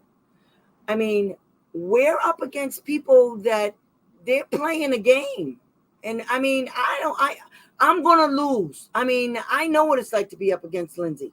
And I mean, it was, it's not a fair fight because she's a lawyer and I'm not. It's not a fair fight because she's underhanded, she's a snake, and she will do anything to discredit me.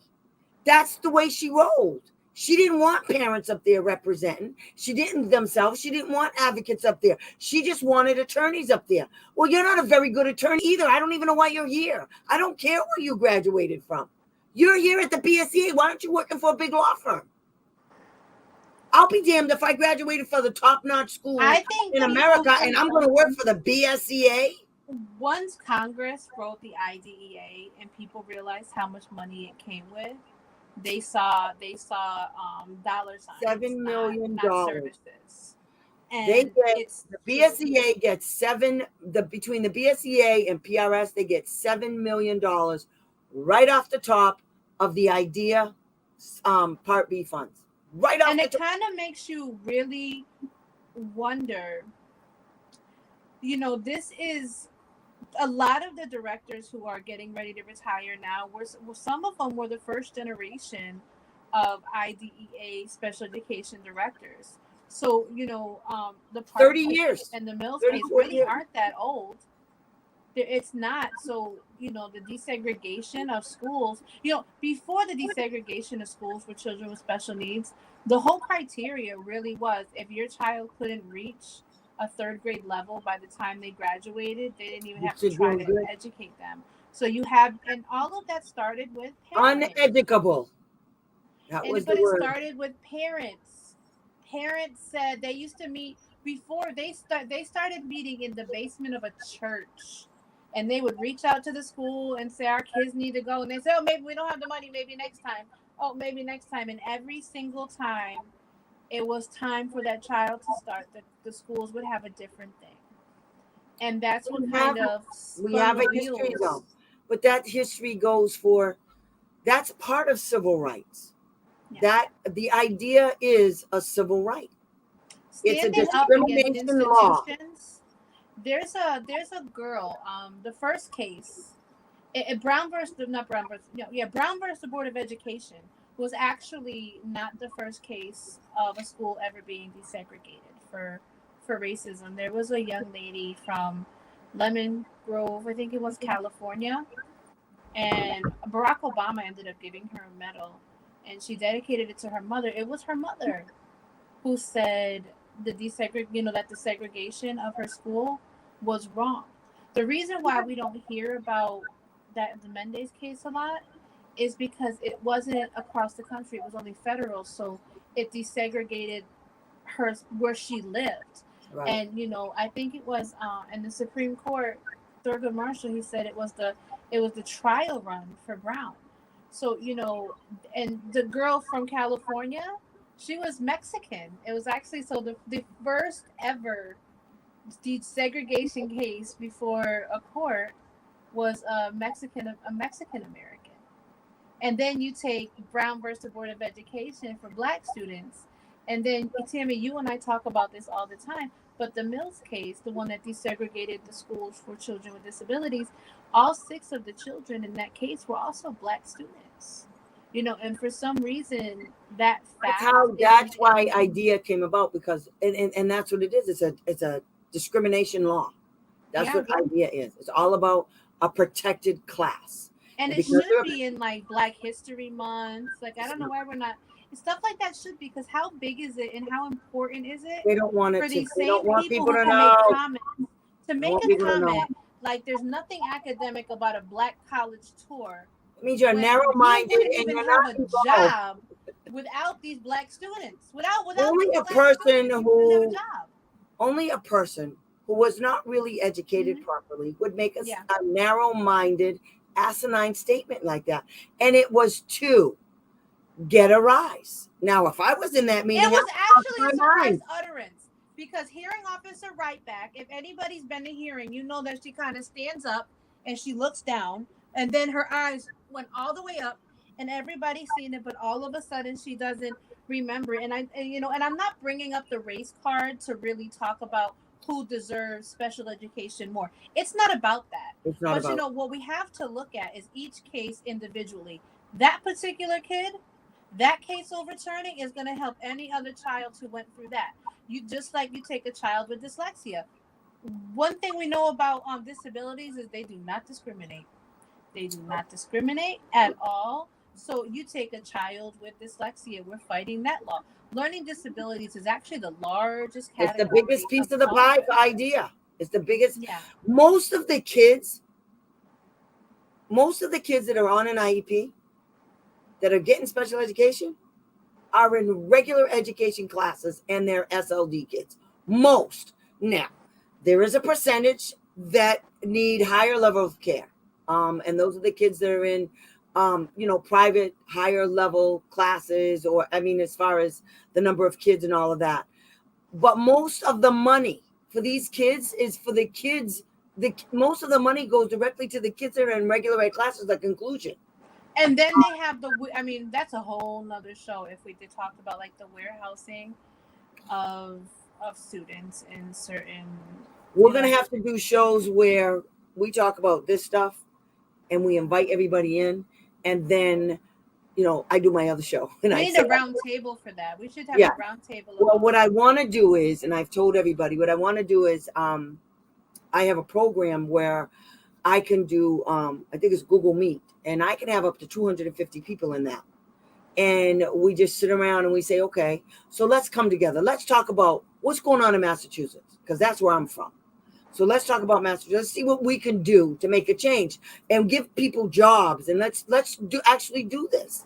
But, we have to have people, and you can't get mad because, I can't get mad. You can't get mad. It is what it is. We have to look at the facts. We have to look at the facts. And we have to say, okay, how can we make this change? What are we going to do to make this change? Let's play with some stuff. But just saying no to somebody else's idea is not going to be good enough. It's just not. You can't just say no to my idea and you don't have one. Or yours is so, okay, good. You have an idea? Okay, let's go. So how do you say from here to we there? don't agree with you, and then you say why, and they say this is over. And how they're the virtual platform is wonderful, but it's being abused. The moment you say I don't want to talk to you. This meeting's over, click. And so I told Springfield the next time they do something like that, I'm gonna file for a hearing for denial of meaningful participation. One of the biggest parts of procedural safeguards is the right to dispute something and the right to trigger those. So when they say this is the district's meeting, okay, we could go have this meeting at the Department of Ed. Because if we were in person, they're not going. They would not be there. Oh no, they've done it to me. They've done it to me. They said the meeting's over. When they walk up, they close the book. Everybody leaves. I sit right there. Okay. I'll stay right there and keep reading or doing something. You will never ever push me out of a room. First of all, I'm 5'9". Me too. And I come in with I used to tell them my big gray dog. I used to say I'm bringing my therapy dog. I tell parents used to call me the pit bull. I'm bringing my pit bull. My pit bull, he tired right now, and he nice, but he looks scary. I am hanging up. We are all done. I think there's still people there listening, but you guys are. I'm gonna file a complaint. I think you're abusing your virtual platform by ending me. Shut up. As soon as I talk about my dog, now you want to hang up on me? I want to hang up. I wanted to hang up a long time ago. I don't know. I'm gonna be 3.5 hours. Give me your nobody's watching this. I can't even tap to this. Goodbye. All right, everybody. Thank you for coming. I'm sorry it took too long, and I apologize if I hurt anybody's feelings. I did not mean to hurt your feelings.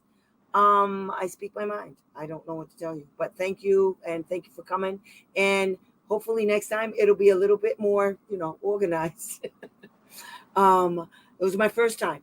I never did that before. So thank you guys for coming. I love you. Let's keep this moving. All right. And thank you for having me. It was so much fun. No problem. Thank you. Bye, Felicia. I'm leaving.